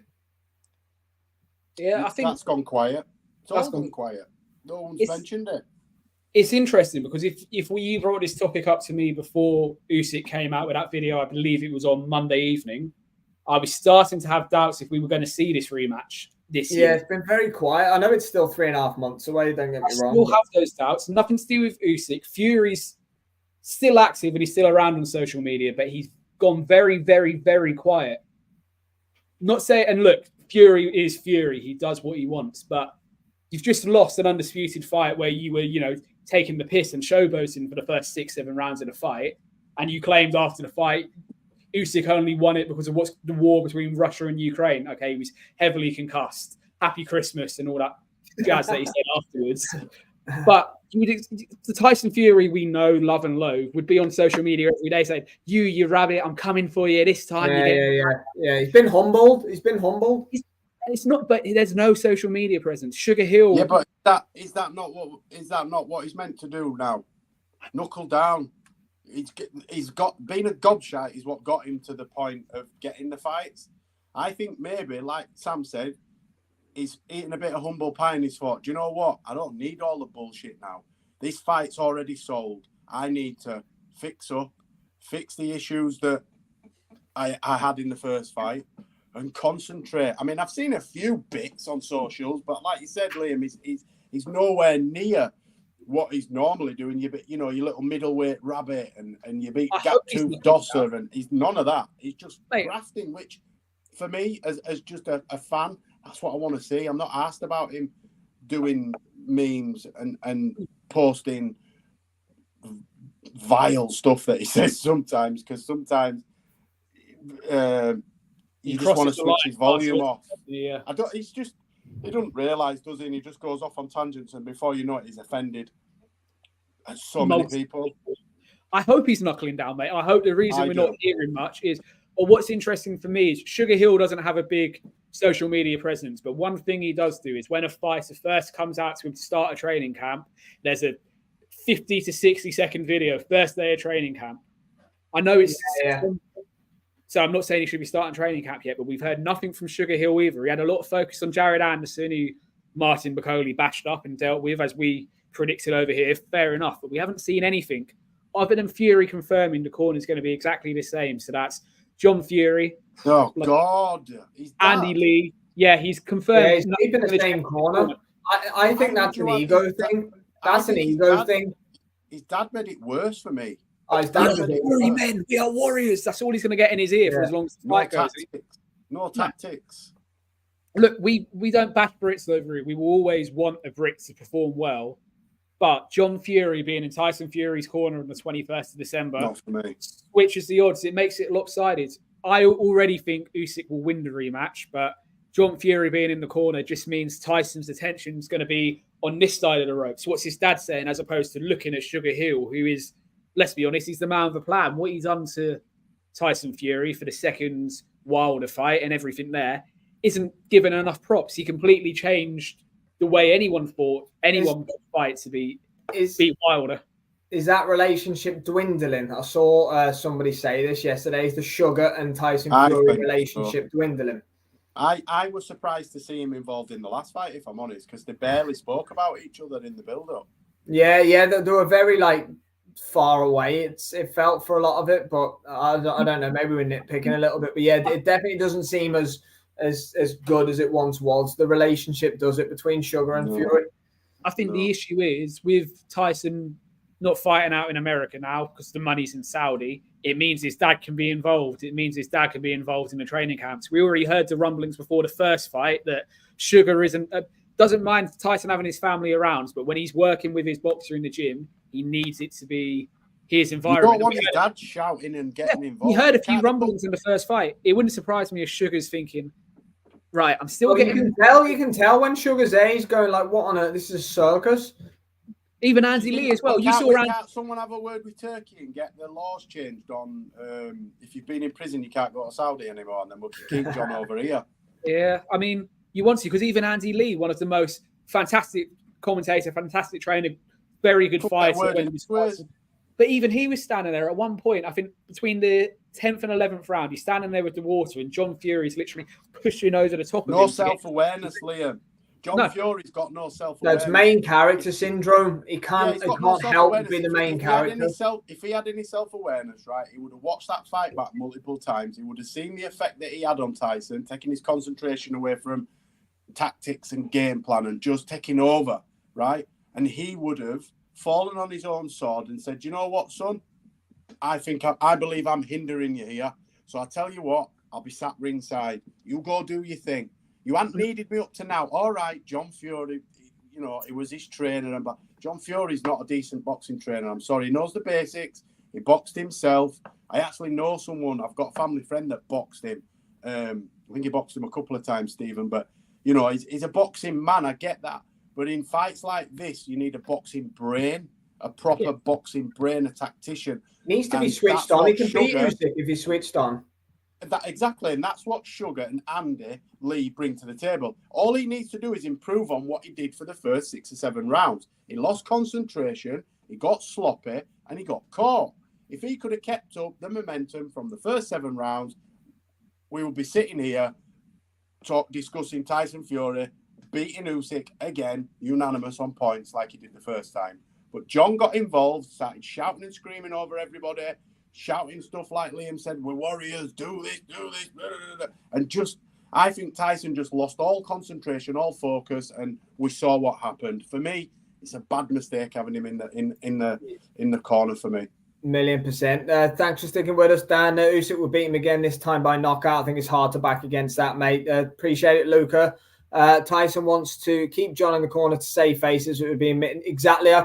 That's exactly the analysis that I agree. He's got too much ego, you can't though. As a grown up, right? As a grown up, you can't be too precious to admit at that level. Sorry, not that I'm at. To admit that you made a mistake. Do you understand what I'm saying? He made a mistake. There's no shame in that. You lost the fight. Everybody knows you lost the fight, and there are reasons behind it. We're not blaming your dad. What I'm saying is, I don't believe it will help. I believe it hindered him in the last fight. It's not all down to his dad. I'm not saying it's John's fault, but for me, it's too much. It'd be better off having just John or not John at all. You can't have Sugar, John, and Andy Lee. The dynamic just didn't work. John is too strong a personality. He's got too big an ego. His brother Shane will be in the corner next. Oh, God. This is the thing. So, and look, Tyson Fury will go down generationally as a great. That's secured, regardless of what happens in the Usyk rematch. But give yourself the best possible chance of winning. This is brilliant. Yeah, Luke is bang on. Yeah. No, Been there, done that, mate. It didn't work. There's been some fantastic father and son boxer trainer relationships over the years. You think Joe Calzaghe, you look at Tio Lopez and Papachenko with Loma in more recent times. That's fantastic. That dynamic works because there's the respect there. Because the fathers have taken themselves away to learn boxing properly, to make themselves a better trainer, to aid their son's career. John's just a guy that boxed. He's not a coach. He's not Pete. He's not even as good as Peter for me. John Fury's there because he wants to aid himself, and he's seeing himself getting financial rewards now. Yeah, exactly. It's about John. It's about John. John Fury, sure. There's nothing wrong with John Fury wanting to build his brand. I will never knock any person in life for trying to make a name for himself. But your son has failed in his first attempt at doing something that's not been done since the free belt era that Lennox Lewis done. Undisputed heavyweight champion. If you are an ounce of a man that you say you are, proud gypsy warrior, you bugger off, you sit down ringside, you sit next to Frank, you sit next to Spencer Brown, and you let the adults who know what they are doing control it. Sugar Hill Stewart, Andy Lee, and the Mexican cut geezer that he's kept with him, who saved him against Jorge Capetillo against Scavalin. That should be the three. It's selfish for me, Liam. He's being very selfish. He's thinking about himself. Because in the first, I know he loves his son and he wants his son to win and he wants the best for his son. But I'll say it again, if he had any self-awareness, he would see that him being there is a distraction. It's not a help. It's a hindrance. In the first fight, when I saw him walking out, John, with the belt on his shoulder, I thought, right, he's going to hold the belt up in the ring and get on. And then he's going to step out because Tyson hadn't said anything about John being in his corner. Okay, how often do you hear fighters confirming he's in their corner? You don't. I'm not saying we should have heard about it. But at the end of the first round, when he's already standing on the ring apron and he's slapping him around the back of the head, it's like, what are you doing? Sugar's trying to give him instructions saying, right, that's lovely, but can you give me something else on the ends of the jab this round? So he's getting his head slapped around. It's just, come on, son. Wow. He just has to be front and center. But I'll cover this one and then we'll move on to a more pressing topic in the news. Dan, he's obviously committed to Sugar Hill for this fight. I believe that he'll leave him if he fights AJ. I think he'll take his dad or somebody like that in the corner for AJ. I'll throw the cat amongst the pigeons here. Is he committed to Sugar? Because he split from Ben Davidson with less time to the second Wilder fight than there is at the moment. You never know with Tyson. I know what you mean. He has the next month and announce it. You just don't know what Tyson's going to do. I'd like to think he stays with Sugar for this fight. Yeah. But with 5 weeks to go from the Wilder rematch, he announced he'd left Ben Davidson. Yeah. Nothing would surprise me with Tyson. Nothing at all would surprise me. Right, Jay, I want to move on to the Boxer event. We've questioned it for weeks. We've done multiple videos on it. Boxer have a UK show. It's not Harlem Eubank, but Adam Azim will fight O'Hara Davis, who's coming off the back of that one-round blowout to Ishmael Barroso. But on the flip side, we do have a Boxer UK show. What do we think, mate, about O'Hara and Adam Azim getting it on? It's the Copper Box, isn't it? Yeah, so when it was officially announced, I didn't know what to think, really. I agree. You know what I mean? I don't know. I just didn't know what to think. So I've sort of had a couple of days on it. I've digested it, and I'm intrigued now because O'Hara Davis, right, has only lost to good fighters. Josh Taylor, Jack Catterall, and then he got caught cold, didn't he? He's only lost them three, hasn't he? Right. Adam Azim is this young, hot prospect, the next big thing. So it's a changing of the guard, a passing of the torch, whatever cliche you want to use. For me, if O'Hara is as serious as he's saying he is, and he's committed, and he's putting boxing and Jesus first, from what his social media is saying, and does it properly, then this could be a dogfight. This could be a dogfight, and we will have to see how good Azim is, because O'Hara Davis can take a shot, hits really hard. His arms are deceptively long. I don't know. Yeah, he is long, actually. His arms are long, so Azim's going to have to work to get in range. O'Hara's not going to stay there for him. Sneaky good fight, isn't it? Yeah. Sneaky good fight. I'm now. I've gone from there to sort of intrigued to watch it, and if it's as good as I think it could be, we could be in for for a tasty number there. Yeah, I think so, definitely. Dan said before coming to you on it, Liam, he'd like to see Isaac Chamberlain versus Vidal Riley. Yeah. That'd be a good fight. I know Ben Shalom said there's a few more fights to be added. I think Dan thinks Boxer are pretty much finished. Yeah, it's not looking good for their UK schedule, but they're getting in on these Riyadh season cards, aren't they? Lucas said, I'd argue Eddie and Frank have used the Saudi money to enhance the quality of their other cards. Cannot say the same for Ben. Yeah, absolutely. Although Ben was a little bit later to the party. Frank definitely has. I don't know about Eddie on that. Frank Warren's put on some really good domestic cards. Matchroom cannot keep a show on at the minute, can they? No, that's true. Yeah.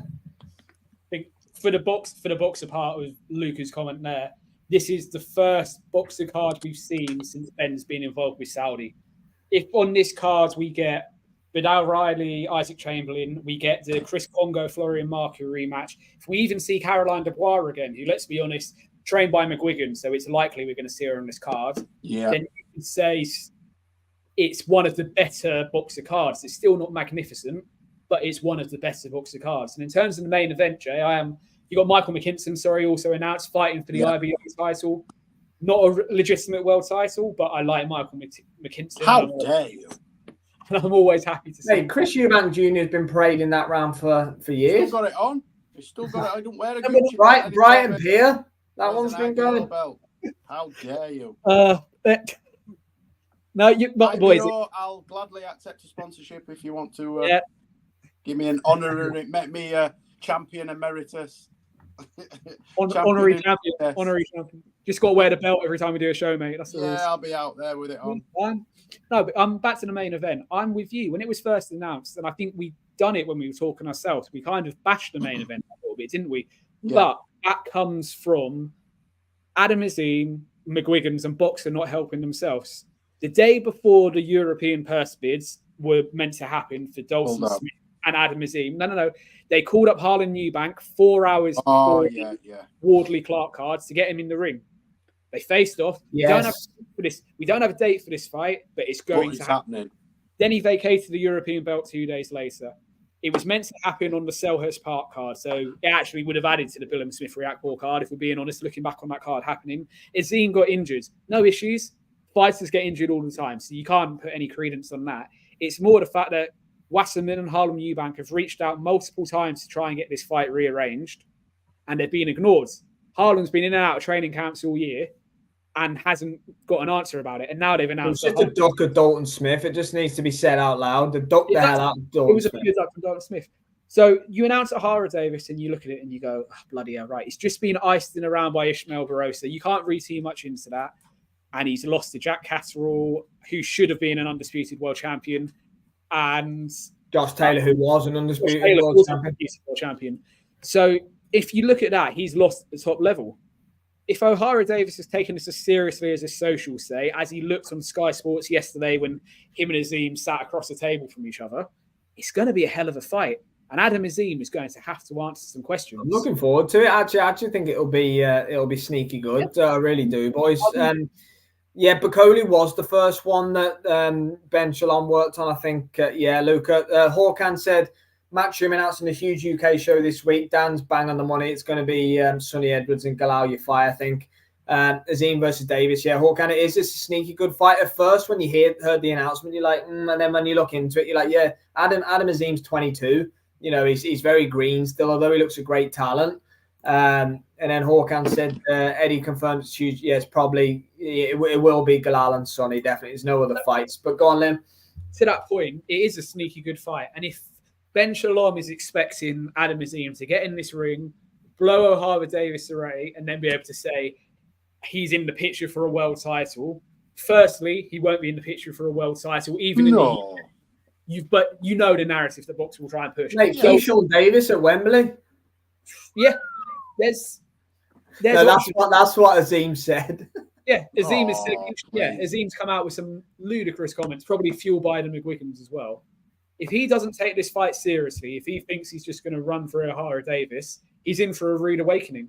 It is an intriguing fight, and it is the type of fight you expect to see a 22-year-old prospect take. But because Azim's won a European title, the youngest to ever do it, everyone's going, oh, well, we expect bigger things from him. But this is the type of fight you expect to see a 22-year-old taking on away from. Yeah. A fighter that's been there, had his moments, has fallen short when he's got to the top level. If Adam Azim was just the good matchmaking, isn't it? It is good matchmaking. Hadn't won a European title, everyone would be all over it. But because of the journey he's been on, it's getting poo-pooed on. I do think Azim will come through and win it, possibly on points. I don't know if he's got enough in him at this stage of his career to stop O'Hara Davis. But he could also be shocked. And that's what makes it actually, now we're sitting here talking about it as well, that's what makes it more intriguing. And if Boxer pull their fingers out and announce a few better fighters on the undercard, they've announced tickets start at 30 quid for that. It's worth me taking the hour drive down the road for the Copper Box if they can make it a better card. You can't sell it alone on Azim and Davis. You need Chris Congo Markey on there. You need Chamberlain, Vidal, Riley. You need a decent undercard on it. Ben did say that. I watched he did a media day the other day, and he did say they're looking at making some big undercard fights. But all his fighters are gone. Because Michael McKinson against the South African, who's held this IBO belt before twice. So he's a South African Eubank Junior. He likes the IBO belt. Fine, great fight. We all love Michael McKinson. We want to see him try and get back towards the top level. But then the other fight in this card so far is Jamie TKV, who when I saw him fight earlier this year, I actually left to go to the bar and got some popcorn. I had no interest in the fight. It's like watching a robot fight one pace like this the whole time. It's, he needs to add a bit of something to the card, but let's not slag off the main event too much, because when you dig into it, it is exactly what you'd expect to see. Yeah, 100%. A 22-year-old, what is this? His 14th fight? Yeah. No, I think it's really clever and good matchmaking. It could be a great move from Boxer and the McGuigans, or it could be a shocker. And ultimately that's good. That's a good thing. Dan's got Adam stopping O'Hara late. Yeah, it's a definite possibility. And he says, just when you think they're done, Ben Shalom rises like the Undertaker. Hawkan said Lauren Price, you spoke about her last week, Liam, saying that she posted fight news soon. So whether she gets her own card in Cardiff or whatever it is, or whether she gets on the Azim undercard, I don't know, but we'll see about that. But I want to come back to Sonny and Galal fight in Birmingham, because that is going to be announced. It's a really good fight, actually. But who could we think of that could be on the undercard for that one? Well, if you go off of Matchroom's rotten luck, and it looks like they're going to do this Monte Carlo in December, and then obviously the big fight in Monaco though as well, because somebody, I think, I can't remember who put it on X earlier, saying Lee Wood could headline in Monaco. That wouldn't surprise me. But going back to the Birmingham card, I think the Dalton Smith European title fight gets moved to Birmingham. Fernandez and Smith, I think that will land on this card, because really, but he sells well in Sheffield, doesn't he? But Eddie's as good as said that he's not got a lot left to put on in the UK. Yeah, there's no date for it now, is there? So you're not going to get Dalton Smith in Saudi at this point in his career. Putting him out in Monaco is a waste because of you don't get the same crowd there. It holds 2,500 people. So I would imagine it's going to land on this card, unless, as I've just seen in the comment, we end up with Lewis Crocker and Paddy. That was actually on the notes of things to talk about. Conor Walker and Lewis Crocker. Billy Nelson all but said to us when we interviewed him the other week, Liam, that it's going to be Donovan and Lewis Crocker. Eddie Hearn and Frank Smith have said about it for ages. So they don't have a date for that. They wouldn't do Crocker against Donovan in Birmingham. So I don't know whether they'll wait for early next year and do it on a Belfast card. They did Belfast in January this year. Matchroom did. Lewis Crocker fought Felix. So they'll definitely do Paddy Donovan, I think, and Lewis Crocker. That's the direction they're going. But Conor Walker deserves the rematch after the first fight. It was brutal. So yeah, potentially, Dan, that they could look at that fight. Yeah, Monaco was great. Curiel locked out Nodsinger, didn't he? And then he lost the fight and lost the rematch by KO in Mexico. No issue with Matchroom going out to Monaco. They've got a deal with Prince Albert, and it works. That's fantastic. But in terms of what you're going to get in Europe, you're going to have to see Dalton Smith. Johnny Fisher has said that's his card. He's targeting to come back on. Now he's out of the club. Absolute nonsense. He's torn his bicep. Not fighting again this year. Me and you have said not a chance. So it's difficult. We have to see. I'm saying it again. We have to see the Dalton Smith fight on that card. What else happens? Your guess will be a good one. Like they're gonna put on your Ibrahim Spiders and your he's just what's his face? He's just signed to Stephen Smith or just moved trainer to Stephen Smith today. Can't even think of his name. That's beat me. You're going to get those local Birmingham guys on the card, and Conor Walker will be on the card probably anyway. They'll might wheel Frankie Gavin out, mate. You never know. I know, but like Hawkan said that they've said about it being like a huge announcement. So that if it's going to be headlined by Sonny and Yafai, it's like Dalton Smith's a great shout. I think you're probably right on that. Dalton Smith probably will get on that on the card, but I can't think of Lee Wood needs to fight at some point as well. I think Monaco is a really good. He won't fight in Birmingham, no, but he could headline in Monaco. Yeah, no. I think another thing. It's random. It's random. Yeah. Another fighter that said today they've got a fight announcement coming soon is Felix Cash. Now, we've got our opinions on Felix Cash after. I thought he'd retired. No, he said on his social media, I believe it was this morning, he's got a fight announcement coming soon. Now, we're not going to see him in, I don't think, against anyone that's going to set the world alight. Look, it's good for boxing. If Felix Cash does decide he's going to give this stay active, it's good for boxing. But I thought he'd quit. Billy Joe's comeback. There we go. Billy Joe, super heavyweight, the first ever professional super heavyweight fight. Billy Joe versus Rudenko. Jaya Pataya, mate, for me. Or Lawrence Okoli versus Billy Joe Saunders for the Bridgeweight.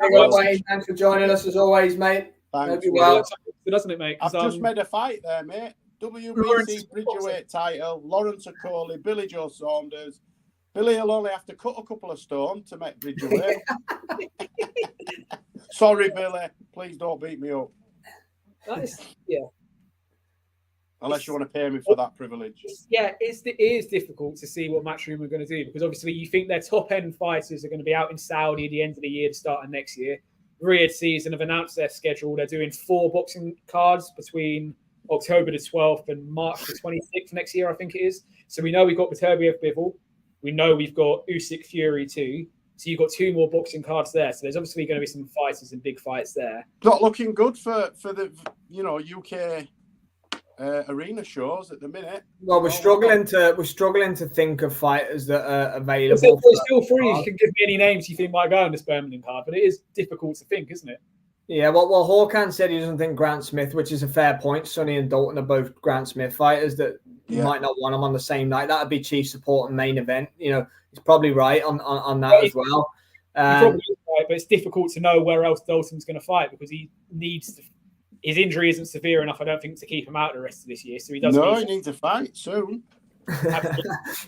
Lucas said, "You see, Billy Joe had the camera off in his last interview. That says it all." Yeah. I think we should leave Billy Joe alone because they're going to come back to buy us at some point. Yeah, it just seems just on because Lee Wood's in my head now because I read about this Monaco thing. Just seems like he's been frozen out a little bit. He's got that clause where if they didn't deliver in the City Ground in Nottingham that. He can leave Matchroom essentially, but I don't think he will. I think they'll just do the fight thing. But feel a bit for Lee because he got the injury. He's on an absolute roll, and Warrington's getting the big Wembley fight, and it just seems like we haven't seen or heard too much of him and stuff like that. I love Lee Wood. He's an absolute warrior. He's always in a great fight. I don't really want to see him fighting like. Joe Cordina headlined the last Monaco card. You're right. He got ran the whole way and obviously lost his next fight against Kakachi. I don't want to see Lee Wood in, a tick over in Monaco. Like the guy deserves the big fight at super featherweight. So I just I mean, I would have preferred to see him fight Shakur than Cordina. Would have been amazing. Yeah, that would have been more of a scrap for me. Yeah, it'd have been up 2 weights, wouldn't it? So probably, it'd have been a tough fight to make. But I just meant, I'd be more ecstatic, gets my juices going more than Joe Cordina. But we've got that fight now. But yeah, I'm in agreement. I don't, unless it's a meaningful fight in Monaco and it's Lee Wood, then I don't want to see him fighting some Venezuelan. Yeah, but exactly. What's vacant world title wise? Because Eddie will be all over that. Is there any vacant world titles? Well, it's an interesting thing. Hawkan said it is. Lee Wood demands too much money for a UK. Yeah, I get that, and I think Wood is demanding a bit of money, but I think the problem from because I think I interacted with Lee Wood about it on X-Hawk, and he said that the Warrington rematch, he was offered less money for the rematch than he got for the first fight or something like that, which I think is a bit ludicrous, to be fair, considering he did win the fight. I know Warrington to be fair, Lee Wood's got a good crowd in Nottingham as well, So I don't know. There's friction there between Lee Wood and Matchroom at the minute, regardless of if anyone said it or not. They're definitely not on the same page. He seems to have just been frozen out a little bit. And it's a shame because he's always in exciting fights. He's a great guy. He's going to add a lot to that super featherweight division, which who have you got? Shaki Foster and Konsei Sao fighting again. Kakachi and Warrington are fighting. I'm trying to think. One of the other Americans is champion. I can't even think of his name now. But it's not the most glamorous division in the world super featherweight, so it would be a good addition to it. Yeah, I mean, it needs a bit of a spark, I think, and Lee Wood can offer that. It's just a shame that he's not seeming to be in negotiations for a decent fight. I mean, I've seen a few interactions myself on social media where he's saying, look, I'm trying to work in the background to get a fight, but at the minute he's not. It's not happening for him, is it? Which is sad to see because he's sort of wasting his best days at the minute because he's on a tear. Lee Wood is, I think, the best example in the UK of a fighter that has, through injury and through no fault of his own, has missed the boat on the Saudi paydays. And that's exactly what's happened. He's been frozen out on the Riyadh season because, yes, he was injured and stuff like that, but it's just not quite fell. Exactly, Hawk. That's a good one. Navarrete, that's the fight. Lee Wood, Navarrete. Oh, sign me up for that. That is an absolute war at 130 pounds. Yeah. Monaco, I'm sorry, that deserves a bigger crowd than Monaco. If we're going to get that, please don't put that fight. Yeah. Lee Wood, Nick Ball. Yeah, Jesus, that's. There's a good talking point here, boys. I'll throw it to you that Dan and Wayne have been chatting about in the comments. So, you'd like to see like a free-to-air Riyadh season, like UK style card. Similar to this Golden Boy one, it's a good way to make more stars. We'll see those fights next year on Uncle Turkey TV /Riyadh. Yeah, you're probably right. We'll see shows. I think what he'll do is he'll just mop them all up to all the organisations and all the promotional outfits, and they'll work. The promoters will still have their own brand, but they'll work as a subcontractor for Riyadh season, and he'll put regional fights on. I say regional. He'll put fights on within. So Eddie will get 4 shows a year at venues, like he'll get one in Scotland, one in London, one in Manchester, maybe one Birmingham or the North East. And I think that's the way we'll go, and we will see sort of not next gen cards, but maybe not the top names will fill cards. You'll get the likes of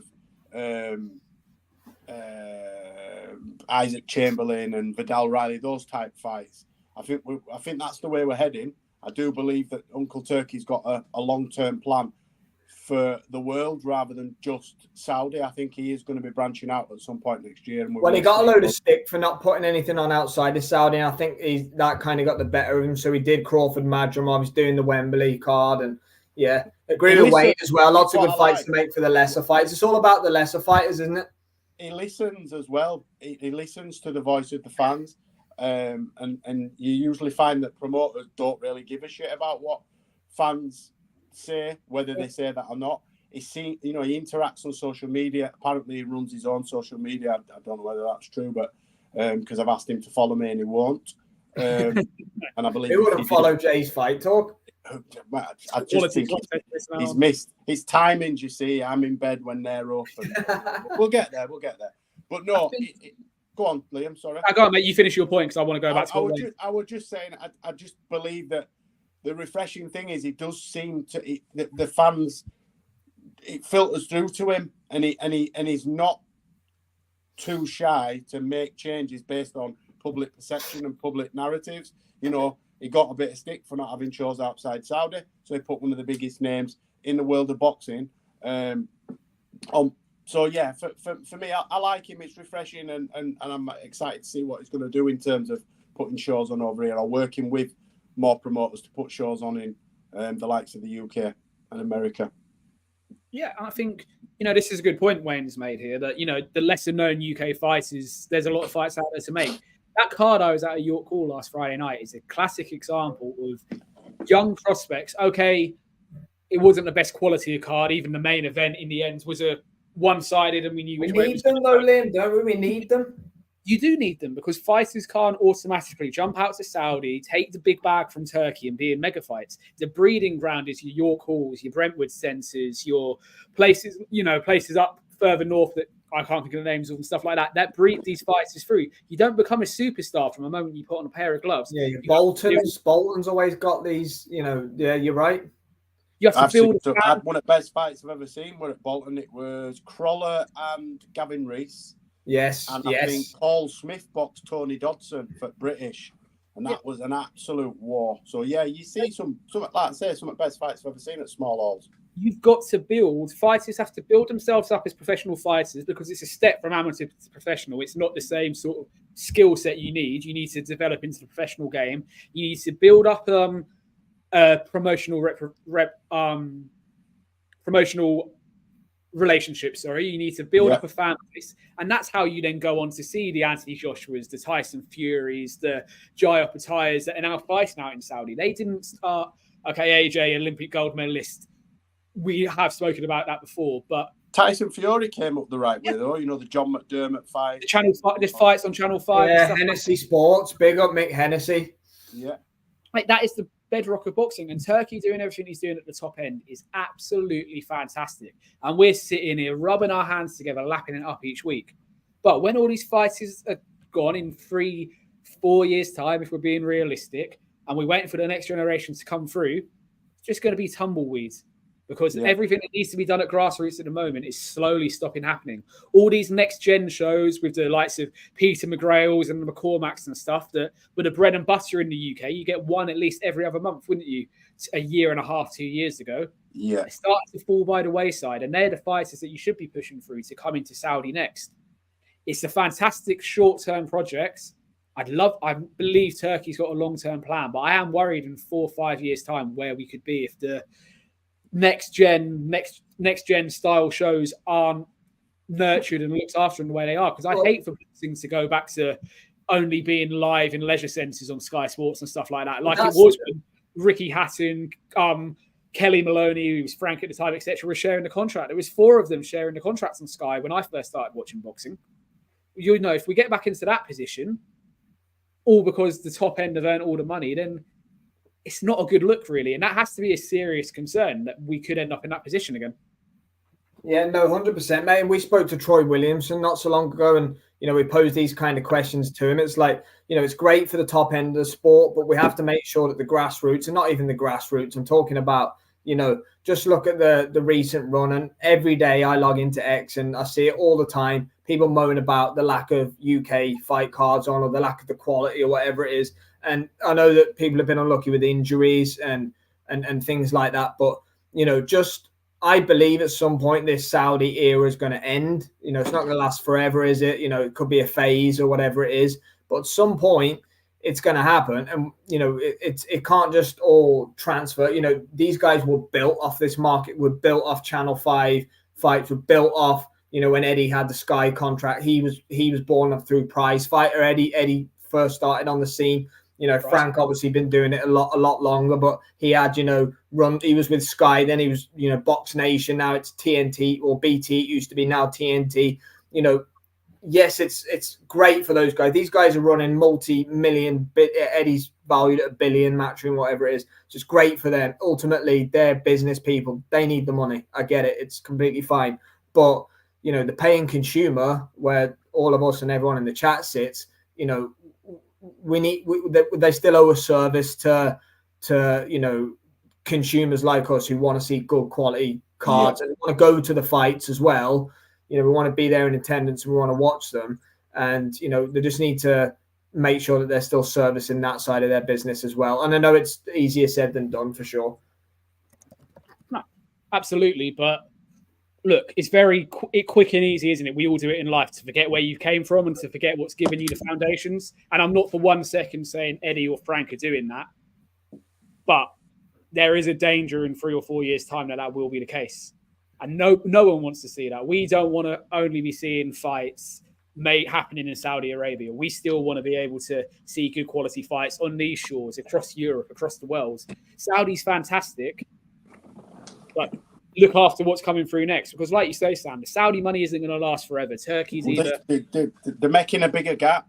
So these kids that are coming through now are going to expect to be getting 100 grand, 200 grand paydays. Yeah, exactly. And then when the market crashes, a bit like houses, when houses go up and they go, you know, when these fights that we didn't see, AJ Wilder's the best example of it, but there are millions of other fights that haven't happened over the years, but Floyd and Man, you know, whatever it may be. But anyway, when the Saudis go, if they go, which obviously they will at some point probably, then do we just not see these fights again now because the inflated purses has just been a thing that I'm not going to... Because what happened, if you guys will remember it really well, and so will everyone else in the chat, we had an era for the last 6 or 7 years where, you know, I can think of people like, he's just jumping out to me, like Adonis Stevenson, and like, you know, we had loads and loads of champions that... And Wilder is a great example of it as well, like 10, 11 defenses against, you know, not really good name opponents, but they were getting paid decent money for it. And then obviously with the Saudi era that's come through now, there's too much money for these fighters to turn down. They're getting generational wealth off one fight. So we're seeing the fights, you know, we wouldn't have seen Fury Usyk without the Saudis. We wouldn't have seen Wilder Zhang. We wouldn't, you know, you name it. Most of these fights we wouldn't have seen.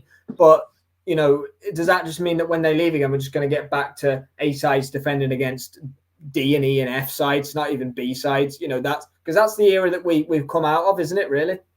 Yeah, they need to make sure that they've got an exit strategy, because if boxing gets dropped like a hot stone, I'm not going to go as far as to say it could be the end for domestic boxing, but it's not going to help, is it?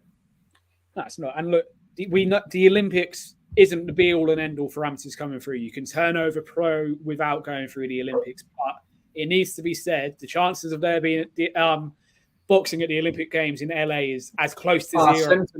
Slim to none. You're losing that pathway already. Coupled with everything else we've spoken about the last 15, 20 minutes, look, alarm bells aren't ringing yet, but I hope people are considering it, because otherwise, like you say, we're not proclaiming the death of boxing once Saudi pulls out, but you don't want it to get close to that situation, that's for sure. 2 seconds, boys. I think Sam's getting robbed. Yeah, so do I. He's keep looking out the window, doesn't he? But you're right. It's true though, mate, isn't it? We're not proclaiming the death of boxing here, but what we are saying is lost the Olympics. Need to have an exit strategy.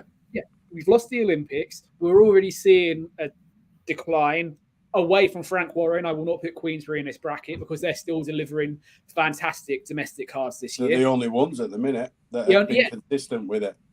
I've been to 2 Frank Warren cards now. I've been to Joyce Mazur, the one at York Hall last Friday, and they have been both belting cards for different reasons. But I do hope that Eddie or Frank Smith or Frank with George and Francis Warren and stuff, and whoever Ben Shalom has with him, are thinking of what's going to happen when this tap's turned off. So I don't. Yeah. Boxing won't survive. They weren't established enough in the first place for this to start happening. No. That's why they've really pushed on to tag along. They're willing to give up Ben Whitaker. They're willing to give up Martin Bakoli. They're willing to give up, you know, Tyler Denny. All their big fighters. They're willing to give them up because they know that if they don't tag on now, they're never going to get on. Exactly. But your family businesses like Matchroom and Queensberry that have been in boxing longer than me and Sam have been alive, and possibly you as well, Jay. Give or take. No. I'm from the black and white days, boy. you get my point. I remember it before it was the Marcus of Queensberry rules, mate. That's my point. These family businesses in Queensberry and Matchroom have been around generationally. They've come through boxing. It's not like they've just popped up because there's money around all of a sudden. No. These are long-established brands out there. You don't want to see them. You don't want to see them going away because look, we slag off Eddie, Silver Spoon, he's fast car, he's this and he's that, but he's done a hell of a lot for British boxing since 2011, 2012-ish. And I don't think the position of British boxing would be as strong because Frank Warren fell off a cliff face. He had to completely Frank seems to have benefited more from the Saudi money. But I was having just a quick one. I was having a conversation with somebody at work, but somebody, a client for work that liked boxing, and we were talking about it. I was on about the Saudi money and how I felt about it, and we got talking like we're talking now about it could be detrimental long term. And he said, no, it's like when football changed the Premier League and more money came into it. And I said, all right then, okay, well that's fine. But just imagine then that 5 years after that happened, that Barclays and whoever else sponsored and threw all the money in just pulled out. Then it wouldn't have survived. The Premier League would not have survived without the billions and multiple billions of investment that was put in, right? And they've then got retainers and deals moving forward. Unless Turkey's put an infrastructure in place that is going to secure boxing and grassroots, he don't give a shit about grassroots boxing over here. I know he's a boxing guy and he likes boxing, but Mark Chamberlain's his favourite fighter. Who? Sorry? Mark Chamberlain's his favourite fighter. Well, there you go then. So, but I don't think he's put no disrespect, I don't think he's put an infrastructure in place to protect the grassroots boxing in the UK. He's not interested. He's interested in putting the biggest fights possible on as soon as he can in his back garden. Everything else, just white noise. And I'm terrified. Honestly, I'm terrified that if he decides he's bored with it all of a sudden and just backs out, I think we're going to get a dip again. Yeah, I really do. Just a couple of comments. Wayne McDermott fights as an example of UK fighters. Yeah, exactly. Completely agree with that. Arguably beat Fury as well. Remember that was only he did definitely. That was debatable. You're so right. Turkey listens to the fans. That's the one where he uppercutted himself in. Yes, it was. Dan said you're so right. Turkey listens to fans. An example of reducing the pay-per-view. He genuinely cares. Yeah. Wayne said, care enough though? That's the point. Does he care enough? I don't believe. I think fighters grab Saudi money now. It's good on. Yeah, absolutely. I'd be doing the same if I was a fighter. Wayne, definitely. It's a bad thing, but what we're saying is the gap is getting bigger because of these big paydays at the top end. No one's working with the guys at the bottom end. You've got some of the small, Dennis Hobson and GBM or whatever, the GMB or whatever they're called. They're putting on and they're still trying, but eventually the gap will be too big and people will be expecting. Won't be able to attract the talent. Or the talent's not going to be there. The quality of opponents are not going to be there, and boxing will take a massive hit. So I'm hoping that there's an infrastructure in place or an exit strategy of some kind. I know that it seems mad that we're talking about Turkey getting out of it after he's only just come in, but let's be real, it's a hobby to him. He's a hobby. He's a businessman first and foremost. He's not a boxing man, he's a businessman. Yeah. And when it's he's MBS's best mate from school, he's always going to have the ridiculous amount of money, but again, it's boredom and, all the rest of it. Once he's seen all the biggest fights and they've all been made and everyone's made their money, and there's like we've just said, and that next generation isn't there to come through or doesn't excite. He'll go to motor racing or something else. Yeah. He'll turn the tap off. He will turn the tap off, and that is something we can't allow to happen in this country. We cannot. And what a big thing as well as something that I was interacting with someone on X about earlier. I can't even think who it was again, but we're seriously lacking a lot of talent from. We're talking about filling the O2 arena, so you have your AJs and your Furies and your all these people that are in their mid to late 30s. That where's the next crop coming from? Like in the sport right now? Yeah, I mean, I'm probably talking UK more than anything. I know Shakur and Tank are future stars of the sport, but Usyk, Loma, all these people that have been headlining pay-per-views and stuff like that for the last 5 or 6 years. The heavyweights especially, they're all going to be gone fairly soon. But the next crop of people they're not looking like they're going to be as big a stars as these guys that are at the top now. So there's going to be a big change in the sport for me in the next few years. Yeah, absolutely. I feel like we've gone on a massive downer here, which is not, well, obviously we'll talk about the real issues, but it's not what we want to be about, but it is something that isn't getting anywhere near No enough. one's talking about it though, Liam. We're probably the only people that are talking about it. Yeah, we're just trying to, we're being realists, aren't we, really? It's not the... Listen, I love the fact that Turkey's come in, he's disrupted boxing, he's stuck his head in and gone, listen, I've got the money, I want to make him fight him, give him that much. Yeah, that's fantastic. But this is a short-term gain, right? This is not a sustainable business model because, as we've said, he has money spewing out of the ground every day. But eventually he's going to get bored of it. It's not making him any money because this ain't a business model that's designed to make profit. Let's be real, right? No. Impossible, because the paydays that he's giving out, you Extortion. can't make profit. Crawford Madrimov did 100K apparently. There you go. Then what's that, mate? What's that equate to? 5 million? Something stupid Five, like that. 5 or 6 million. Jeez. Terence Crawford will have got more than that. Yeah, easily. Listen, you're not making money on these shows, so eventually, even though he's got a billionaire, he's going to think, well, like you said, who am I going to? There's no one to fight. There's no fights to make. I'm going to go sponsor Lewis Hamilton's car, or you know what I mean. I'm going to make MMA. He might get into it because he's, he might get involved in another combat sport. Or they're building to make their own promotion, aren't they? We all know that they're trying to. I think they'll make an organisation. I think. Yeah, they could do. They could UFC it. They really could. The mainstream media won't talk about it because so many of them are on the payroll, or they're scared of getting their accreditation taken away from them for daring to say anything negative about what the Saudi and Uncle Turkey are doing. But it does need to be considered, because otherwise, I'm sort of running out of words on it, because it is. We'll get to a point where it becomes critical, where we are sitting going, right, we're screwed now. Definitely. Wayne says, agree if Saudis do pull out, what is next? Absolutely. Luke says, you've seen the economic effect in football, the Premier League, and it's ruined Serie A, La Liga. Absolutely. Yeah. At some point, the money's just too much for people to turn down. We see it every day in football. Same in boxing. Everyone's just gonna go and follow that gravy train ultimately. Can we start seeing it in podcasting, please, Uncle Turkey? There's three guys I know of that would gladly accept whatever deal you're offering. We'll put Riyadh season absolutely anywhere on the No Punches Paul podcast. All over it, mate. Just a few. Anything else to talk about, boys, before we wrap? Or not for me. I think we've pretty much covered the latest new upcoming fights. It's good 2 hours, 10 minutes. Just a few. Just a few housekeeping things in. So we're potentially looking at a show on Friday in and around the Canelo weigh-in. We'll be going live hopefully at some point on Friday, but we'll get back to everyone with details of that. What we definitely will be going live for is Canelo versus Berlanga, the full main card. So probably in and around 1 a.m. I think Rolly Romero and Manuel James will be fighting. We're going to sit through that. We're going to sit through Erislandy Lara and Danny Garcia. Hopefully we get some good action in Caleb Plant and Macumbi and Canelo and Berlanga, but we'll see. But we will be doing a watch along for that.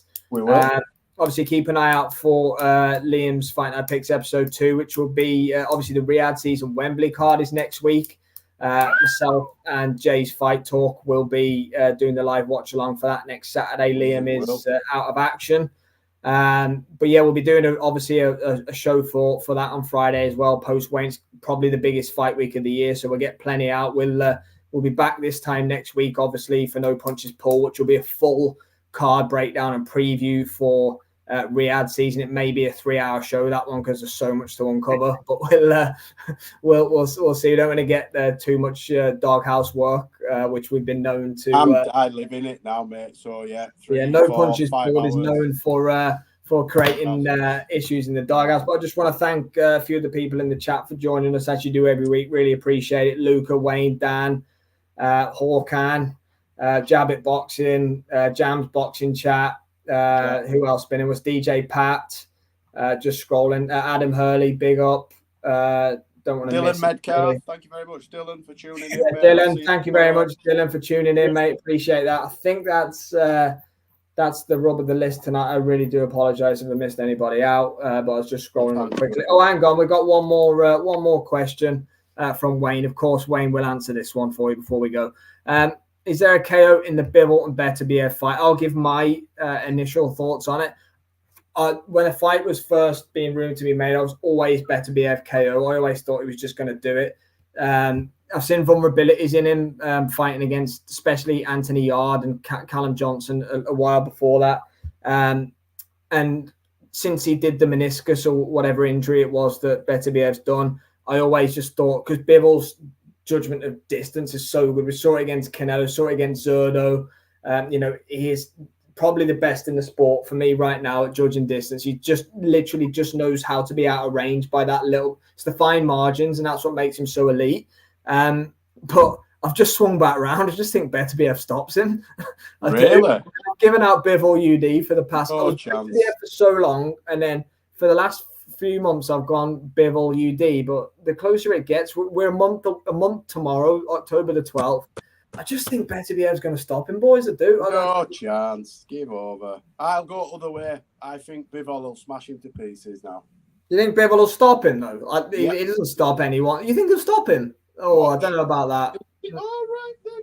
I'm not right. I agree with Jay. I think Beterbiev's inactivity, injury, age are all going to play a part in this fight. A meniscus injury recovery for someone younger in 4 or 5 months is good going. There's no mileage though. Beterbiev. There's no mileage at all on the clock.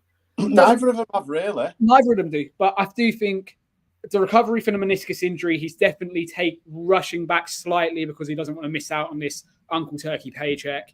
Age will possibly play a factor for him in this fight. I think Bivol won't be as bold as Jay at this point and say I'll get a stoppage, but unanimous decision for me. No, we're on a roll. Unanimous decision for Bivol. I don't think he'll KO him. Are you back with us, Liam? Sorry, we lost you there, buddy.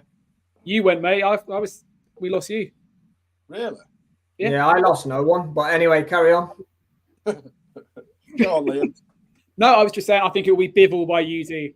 Of course, Beterbiev, if he detonates and lands, it's over. We've seen that against anyone, but Bivol's too slick. He's too quick. He'll be able to paint pictures. Bivol has to be perfect for 36 minutes. Beterbiev. I don't think he does. I think he'll cut him.